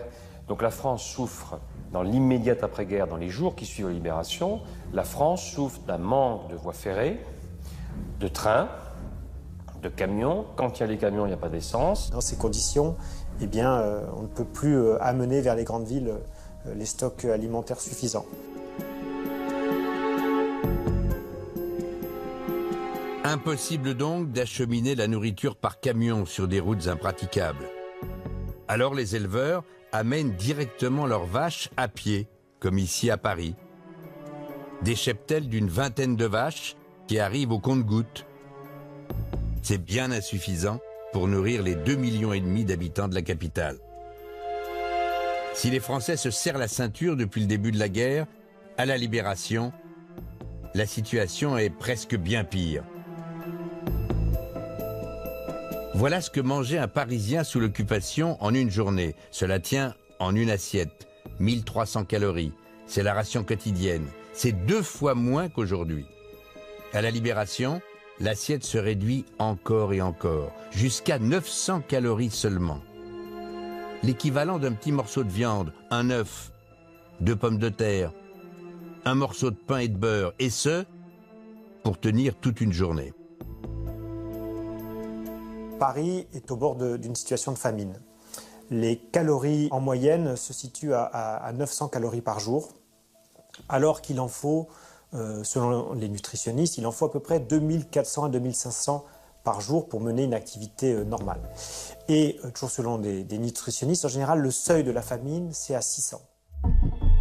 Face à la famine qui menace, le chef du gouvernement provisoire, le général de Gaulle, en août 1944, n'a pas le choix. Il lui faut maintenir le système très impopulaire mis en place sous Vichy, les tickets de rationnement. Le peu de ressources qu'il y a dans le pays, les Français vont devoir les partager. On est en gros sur un bateau avec des ressources limitées. Il faut que tous les passagers de ce bateau puissent avoir accès à la même quantité de ressources. C'est ça le rationnement. Si on ne met pas le rationnement, qu'est-ce que ça veut dire? Ça veut dire que les gens riches, eux, pourront toujours trouver de quoi manger en y mettant le prix. Et ceux qui n'ont pas les moyens, au contraire, eux ne pourront plus s'approvisionner et sont condamnés à la famine. Tous les mois, chaque Français doit se rendre à la mairie pour récupérer des carnets de coupons. Il en existe pour tous les produits, comme ici, pour le pain. Ces coupons, les consommateurs doivent les remettre aux commerçants pour chaque produit acheté. Les prix sont fixés par l'État pour éviter une trop grande inflation. Une fois le carnet épuisé, on ne peut plus acheter. Il faut attendre la distribution des prochains coupons. Et les Français ne sont pas tous logés à la même enseigne. En fonction de l'âge notamment, le rationnement est différent. Vous n'êtes plus des classes moyennes, vous n'êtes plus de la noblesse, vous n'êtes plus de la haute bourgeoisie ni de la paysannerie. Vous êtes E, enfants. Vous êtes T, travailleurs. Vous êtes A, adulte. Vous êtes V, vieillard. Par exemple, dans les boulangeries, les personnes âgées ont droit à encore moins que les autres. La ration moyenne pour du pain est limitée à 275 grammes. Pour les vieillards, elle baisse à 200. Alors, face à la pénurie, la colère des Français éclate. Ils se révoltent, dans toute la France. Sur les pancartes, les mères de famille réclament un meilleur ravitaillement et demandent l'essentiel. Du lait pour leurs petits.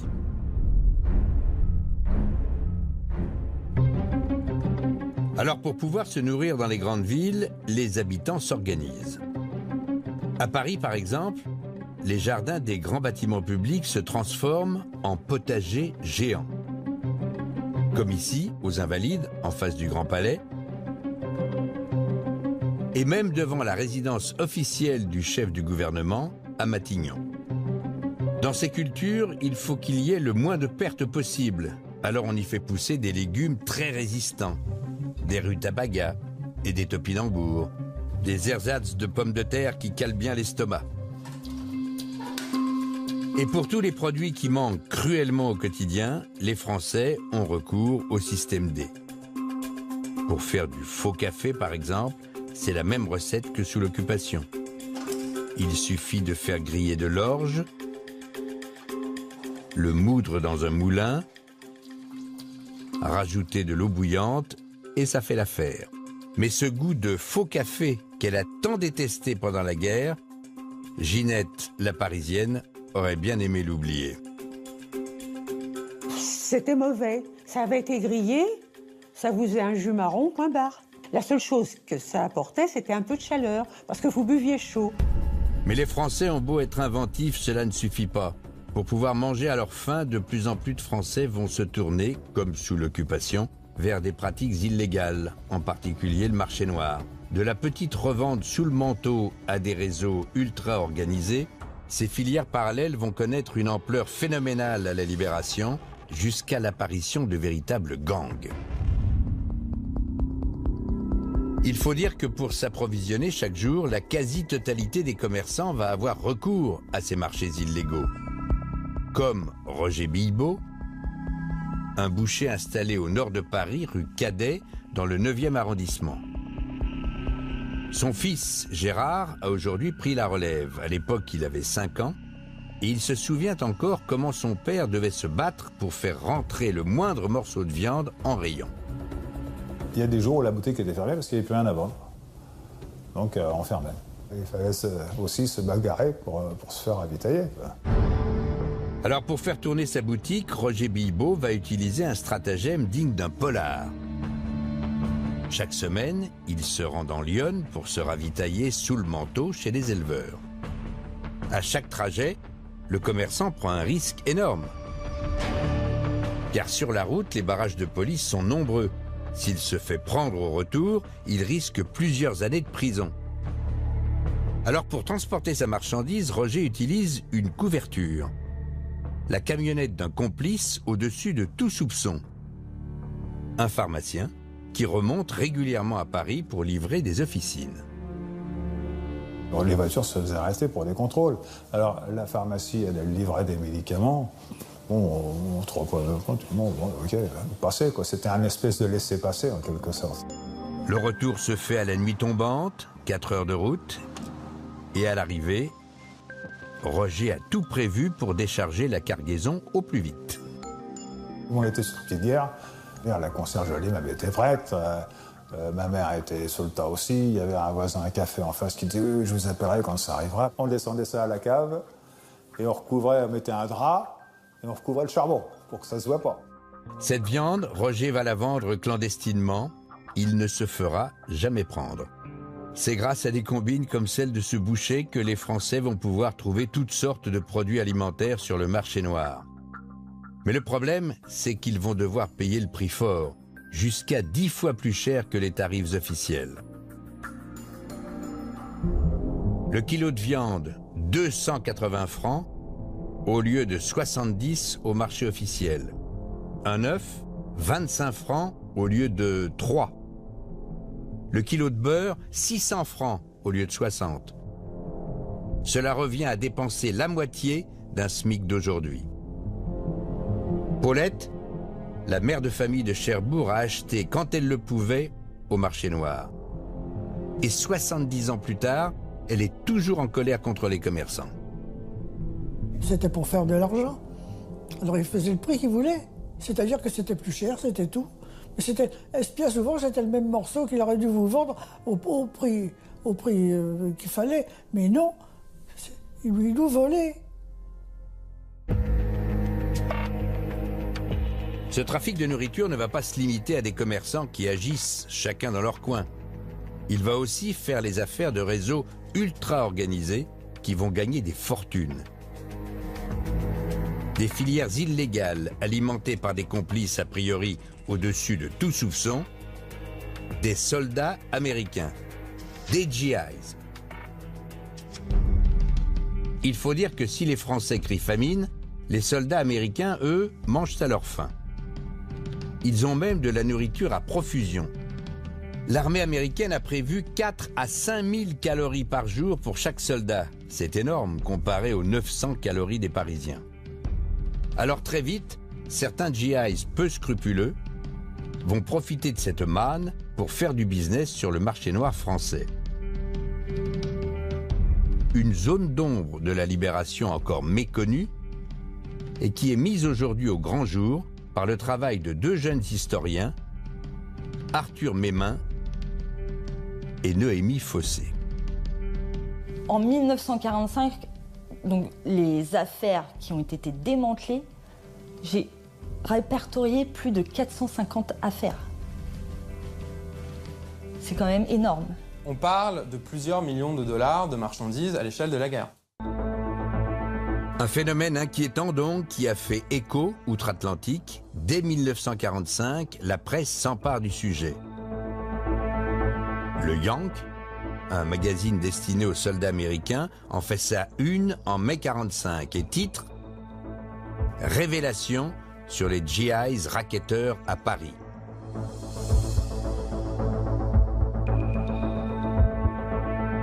Dans l'article, on les compare aux gangs de Chicago les plus dangereux aux États-Unis et les têtes de réseau au parrain mafieux le plus redouté de toute l'histoire, Al Capone.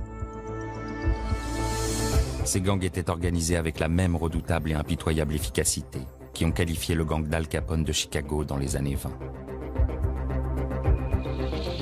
À la tête de ces gangs, le plus souvent, d'anciens GIs ou des déserteurs qui ensuite recrutent d'autres déserteurs pour étoffer leur bande. Les déserteurs, c'était pas difficile de les trouver puisque les déserteurs généralement se trouvaient dans des hôtels ou dans des cafés. Ils lui demandaient de faire partie du gang, mais pour faire partie du gang, il fallait qu'il fasse ses preuves en fait. Et la première chose qu'il demandait, c'est aux futurs membres d'un gang, c'était d'aller voler un camion rempli de chargements. C'était leur billet d'entrée pour faire partie de ce gang en fait. Et une fois qu'ils ont intégré le gang, ces hommes n'ont plus aucun état d'âme. Ils n'hésitent pas à attaquer, à braquer leurs anciens compagnons de guerre. Et il y a un endroit où leurs actions vont être particulièrement nombreuses et violentes. C'est sur cette route, surnommée par les Américains la Red Ball Express. Un axe stratégique qui s'étend sur plus de 450 km et reliant Saint-Lô en Normandie à Soissons en Picardie. Chaque jour, un balai incessant de camions de marchandises vient ravitailler les troupes sur le front. Ce sont plus de 12 000 tonnes de marchandises qui sont acheminées au quotidien, une cible idéale pour les gangsters. Entre le Calvados, l'Eure-et-Loir et la région parisienne, en fait, là, en plein milieu, là, c'était la vallée des pirates. C'est là où se passaient les détournements de marchandises, en fait. Voilà comment ils attaquaient ces convois. Un scénario digne des attaques de diligence des bons vieux westerns. Comme c'était des soldats, ils se servaient de leur arme de service. Ils se mettaient sur la voie, ils faisaient stopper le chargement. Ils agissent par bandes de 3 ou 4 et mènent chaque semaine plusieurs attaques en changeant de lieu pour éviter d'être arrêtés. Les attaques à main armée se font par vagues successives. C'est des délinquants mobiles, on va dire. Des grands délinquants mobiles. Ces centaines de tonnes de marchandises volées à l'armée américaine, il reste encore à les écouler sur le marché noir. Mais les GIs ne parlent pas un mot de français et n'ont aucun contact sur place. Et c'est là que les trafiquants locaux rentrent en piste. Il est quand même beaucoup plus simple pour un soldat d'écouler sa marchandise auprès d'un intermédiaire qui va s'occuper de la revente au détail que effectivement de la revendre directement, disons en plein air, à tout l'ensemble des civils. Et l'un de ces trafiquants français va faire parler de lui dans la presse américaine à l'époque, dans l'un des journaux les plus lus, Life. Ce trafiquant, c'est lui. C'est Jean Houdard, surnommé dans le milieu Monsieur Jean. Selon l'article, il est l'un des maillons d'un gang de GIs qui sévissait à Paris, le gang Voltaire. Un homme au passé judiciaire bien chargé, il aurait déjà fait de la prison et serait même un meurtrier. Et si les gangs d'anciens GIs font appel à ce genre d'individus, c'est parce qu'ils ont en général un carnet d'adresses bien rempli dans le milieu du grand banditisme.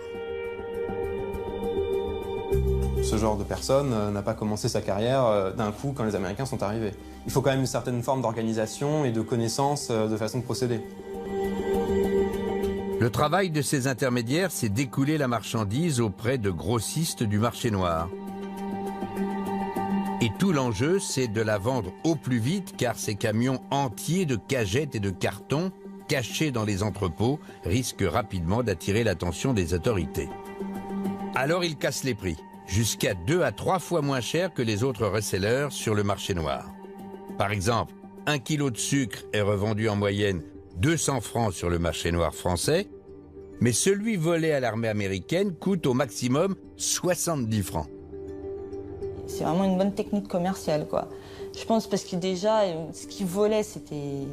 ils volaient ça, ils volaient, donc c'était gratuit. C'était que du bénéfice pour eux de vendre cela, de vendre tout ce qu'ils volaient.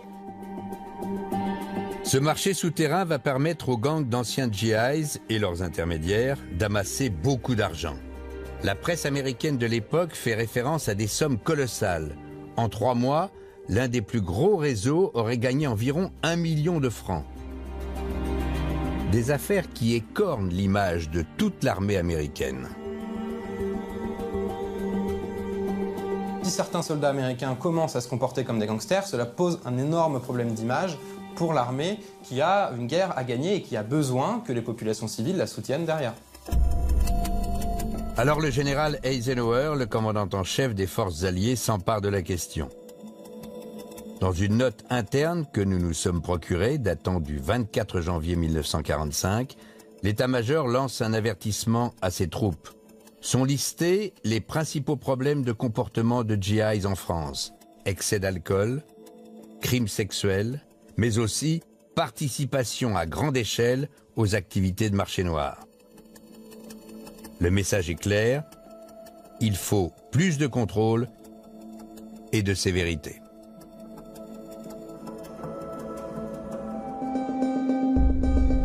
Alors sur le terrain, la réponse ne se fait pas attendre. La police militaire américaine lance des opérations coup de poing. Elle procède à des vagues d'arrestations et démantèle notamment l'un des plus gros réseaux. 177 soldats condamnés à des peines exemplaires de 50 ans de prison. Des sanctions très sévères, mais dont la portée sera limitée. Les circuits parallèles vont ainsi prospérer bien longtemps après la libération de la France. Et pour que le système de rationnement prenne fin, la population devra patienter plus de 4 ans, jusqu'en 1949.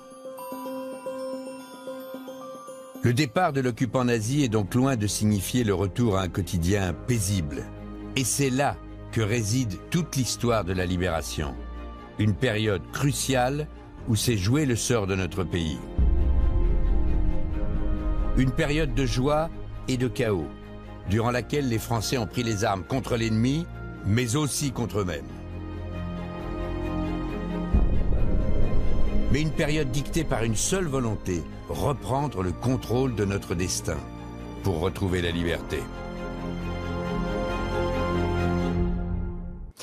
Voilà pour ce grand document d'investigation historique sur la face cachée de la libération de la France. Cette émission est maintenant terminée. Nous l'avons préparée avec Thierry Ornay, Aurore Belser et Dorothée Cochard. Je tenais aussi à remercier les équipes de Let's Speak qui ont réalisé ce documentaire exceptionnel.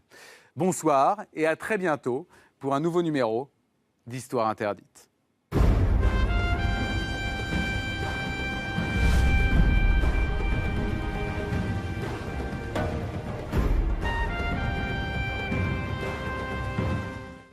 Pour délivrer le pays.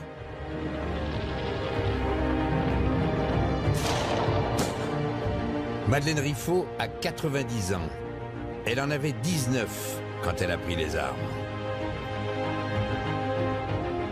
Il y en avait marre. Il fallait que le mal cesse, que cesse le racisme, l'antisémitisme, le manque de liberté. Dans chaque nouvelle cité libérée, ce sont les mêmes scènes, les mêmes foules qui reprennent espoir, de Cherbourg à Paris, d'Aix-en-Provence à Orléans.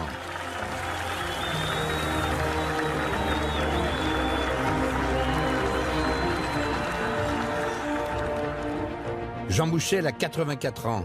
À l'époque, il en a 14 lorsqu'il voit arriver les libérateurs. On était dans l'euphorie de l'espoir, de la joie. On avait un monde à refaire, un monde à reconstruire. Et je me rappelle, il y avait des slogans partout. On voyait ça, on voyait des images. Retroussons nos manches et ça ira encore mieux.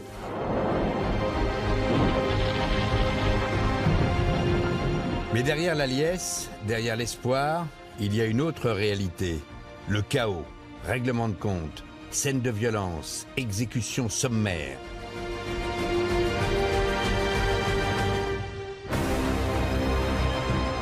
La justice se fait désormais dans la rue. Pierre Roux a 89 ans. À l'époque, il n'en a que 20. Ce climat de peur, d'insécurité, il s'en souvient encore. On arrêtait n'importe qui pour n'importe quoi.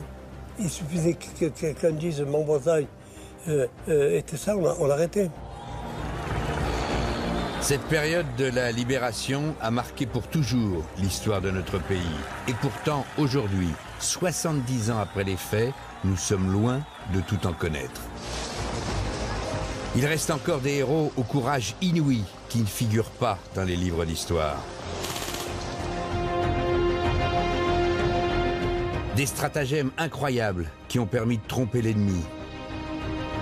Des actes peu glorieux sur lesquels le silence est retombé. Des événements tabous que la mémoire officielle a occultés. C'est cette face cachée de la libération de la France que nous allons vous raconter.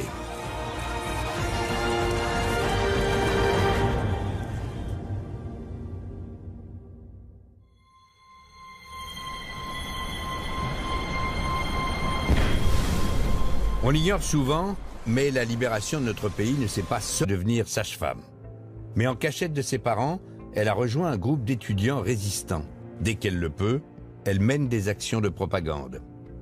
Elle colle des affichettes dans les rues, elle fait passer le courrier de la résistance. Ces activités peuvent lui coûter la vie. Mais ce petit brin de femme va rapidement impressionner ses supérieurs. Les actions relativement légères qu'elle a pu faire, elle les a faites, elle a donné confiance. On voit son engagement, sa passion, son assurance aussi, et son sens de la responsabilité. C'est pas une faux folle. Madeleine a du sang-froid. Elle va vite être propulsée chef de groupe. Elle commande 4 hommes et adopte un nom de code, Rainer. Elle a suivi une formation militaire au maniement des armes.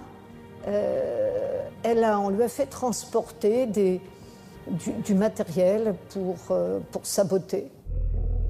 Elle va organiser ainsi plusieurs opérations risquées, comme l'attaque d'un policier en pleine rue pour lui voler son arme, ou le sabotage de plusieurs véhicules de l'armée allemande. Alors, lorsque De Gaulle appelle les Français à prendre les armes pour participer à la libération, il s'agit de détruire l'ennemi. Madeleine décide de prendre tous les risques pour aider à libérer la capitale. Un mot d'ordre est donné pour la région parisienne qui était de multiplier les actions spectaculaires.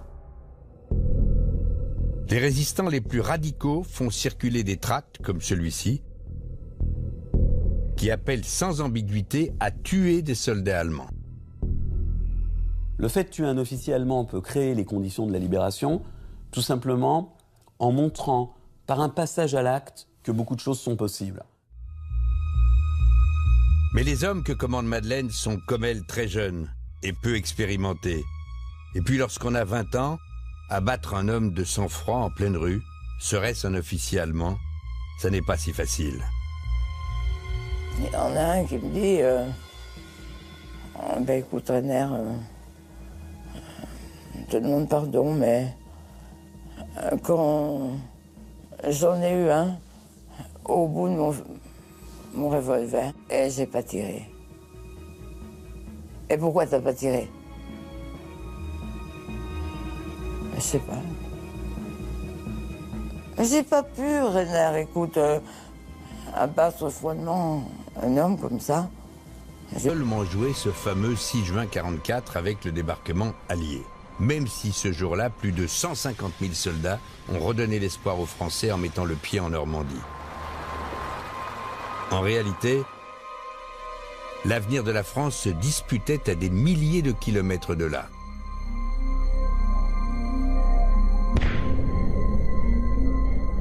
Nous sommes à Alger, sur les bords de la Méditerranée, et quelques jours plus tôt, le général de Gaulle, chef de la France libre, vient de créer un gouvernement provisoire. Il entend bien gouverner le pays après la libération. Sauf que derrière les sourires de façade, l'homme est inquiet.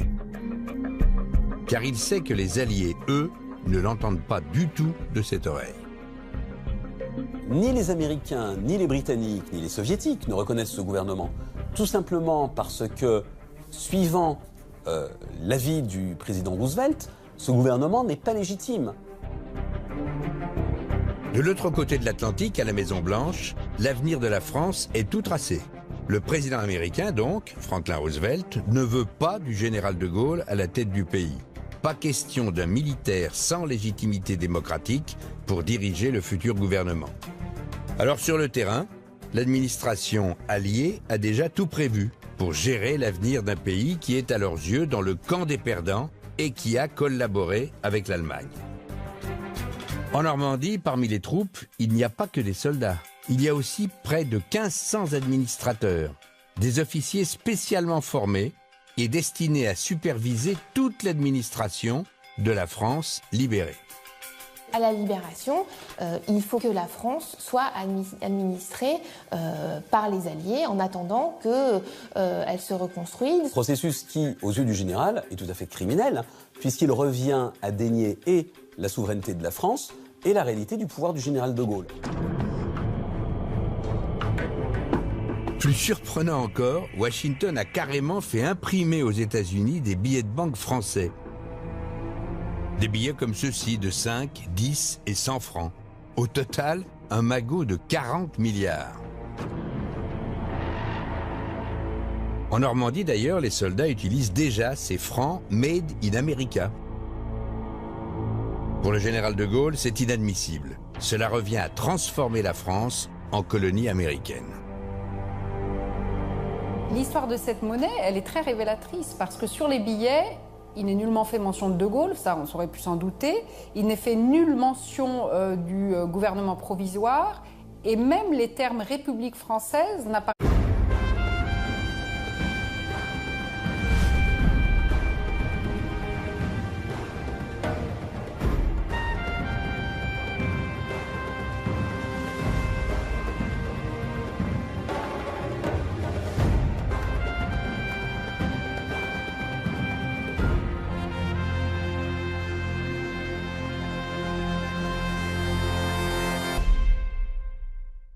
Bonsoir, je suis très heureux et très fier de vous retrouver pour un nouveau numéro d'Histoire interdite.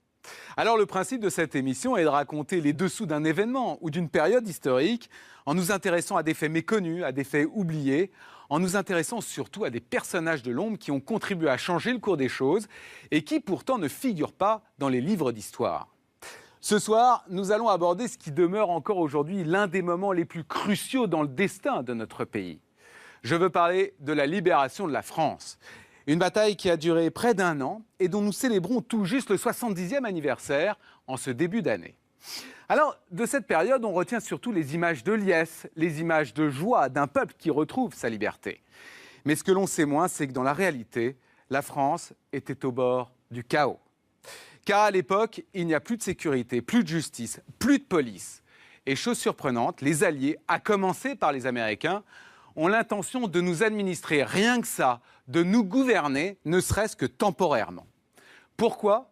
Eh bien, tout simplement parce que la France a perdu la guerre en 1940, parce que la France a collaboré avec Hitler, bref, parce qu'à ce moment-là, selon les États-Unis, la France fait partie des perdants aux côtés de l'Allemagne. Mais alors, comment avons-nous réussi à basculer du camp des vaincus au camp des vainqueurs ?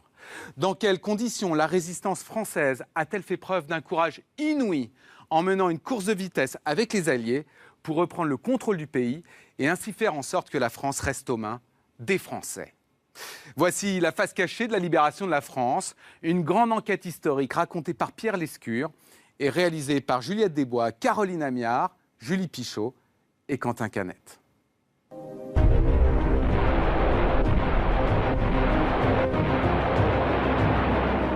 C'est une bataille qui va durer plus de 11 mois.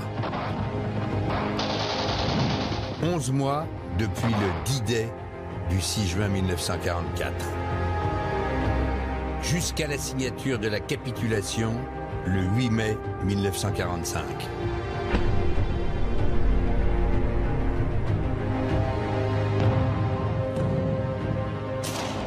11 mois de combat pendant lesquels les armées alliées, mais aussi des milliers de résistants français vont se battre. On reste pas sur les billets. Alors pour contrer les projets américains, pour que la France libérée soit dirigée par son gouvernement, le général de Gaulle ne voit qu'une solution. Il faut que le pays montre en se soulevant qu'il participe activement à sa propre libération. Il faut une France libérée par les Français. Une France qui ne soit plus du côté des vaincus, mais des vainqueurs. C'est ce message que le général fait passer dans son discours du 6 juin. Pour les fils de France, où qu'ils soient, quels qu'ils soient, le devoir simple et sacré est de combattre par tous les moyens dont ils disposent. Il s'agit de détruire l'ennemi. La France a été battue en 6 semaines, en 1940, et il faut absolument racheter ce péché en montrant que les Français n'attendent pas passivement, comme Cendrillon, l'arrivée de leur libérateur, les mains dans les poches, qu'ils participent activement à leur libération. Le discours du général de Gaulle est relayé par la résistance dans les jours qui suivent, dans plusieurs villes de France. L'insurrection commence. Partout dans le pays, les Français prennent les armes pour en découdre avec l'ennemi nazi. Mais libérer le pays alors que les Américains sont encore loin, ce n'est pas si simple. Car dans la résistance, beaucoup des plus anciens, des plus gradés, ont été arrêtés et exécutés par les Allemands. Du coup, c'est toute une nouvelle génération qui rejoint la résistance. De jeunes Français qui ont parfois à peine 20 ans et qui, pour libérer leur pays, vont mener des actions d'une audace incroyable au péril de leur vie. Parmi eux, il y a une jeune femme. Madeleine Riffaut, elle a 19 ans. Ne vous fiez pas aux apparences. Sous ces airs de jeune fille modèle se cache en réalité une résistante coriace et déterminée. Qu'est-ce qu'on entendait à la radio?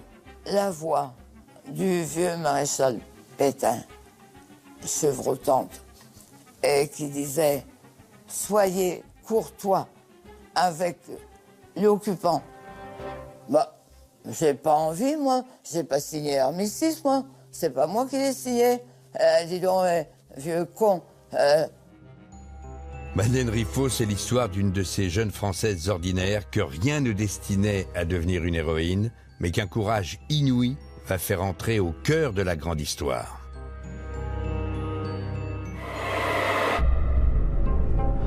Tout commence en 1942. Originaire d'un village de Picardie, Madeleine s'installe à Paris pour suivre des cours de médecine à la Sorbonne.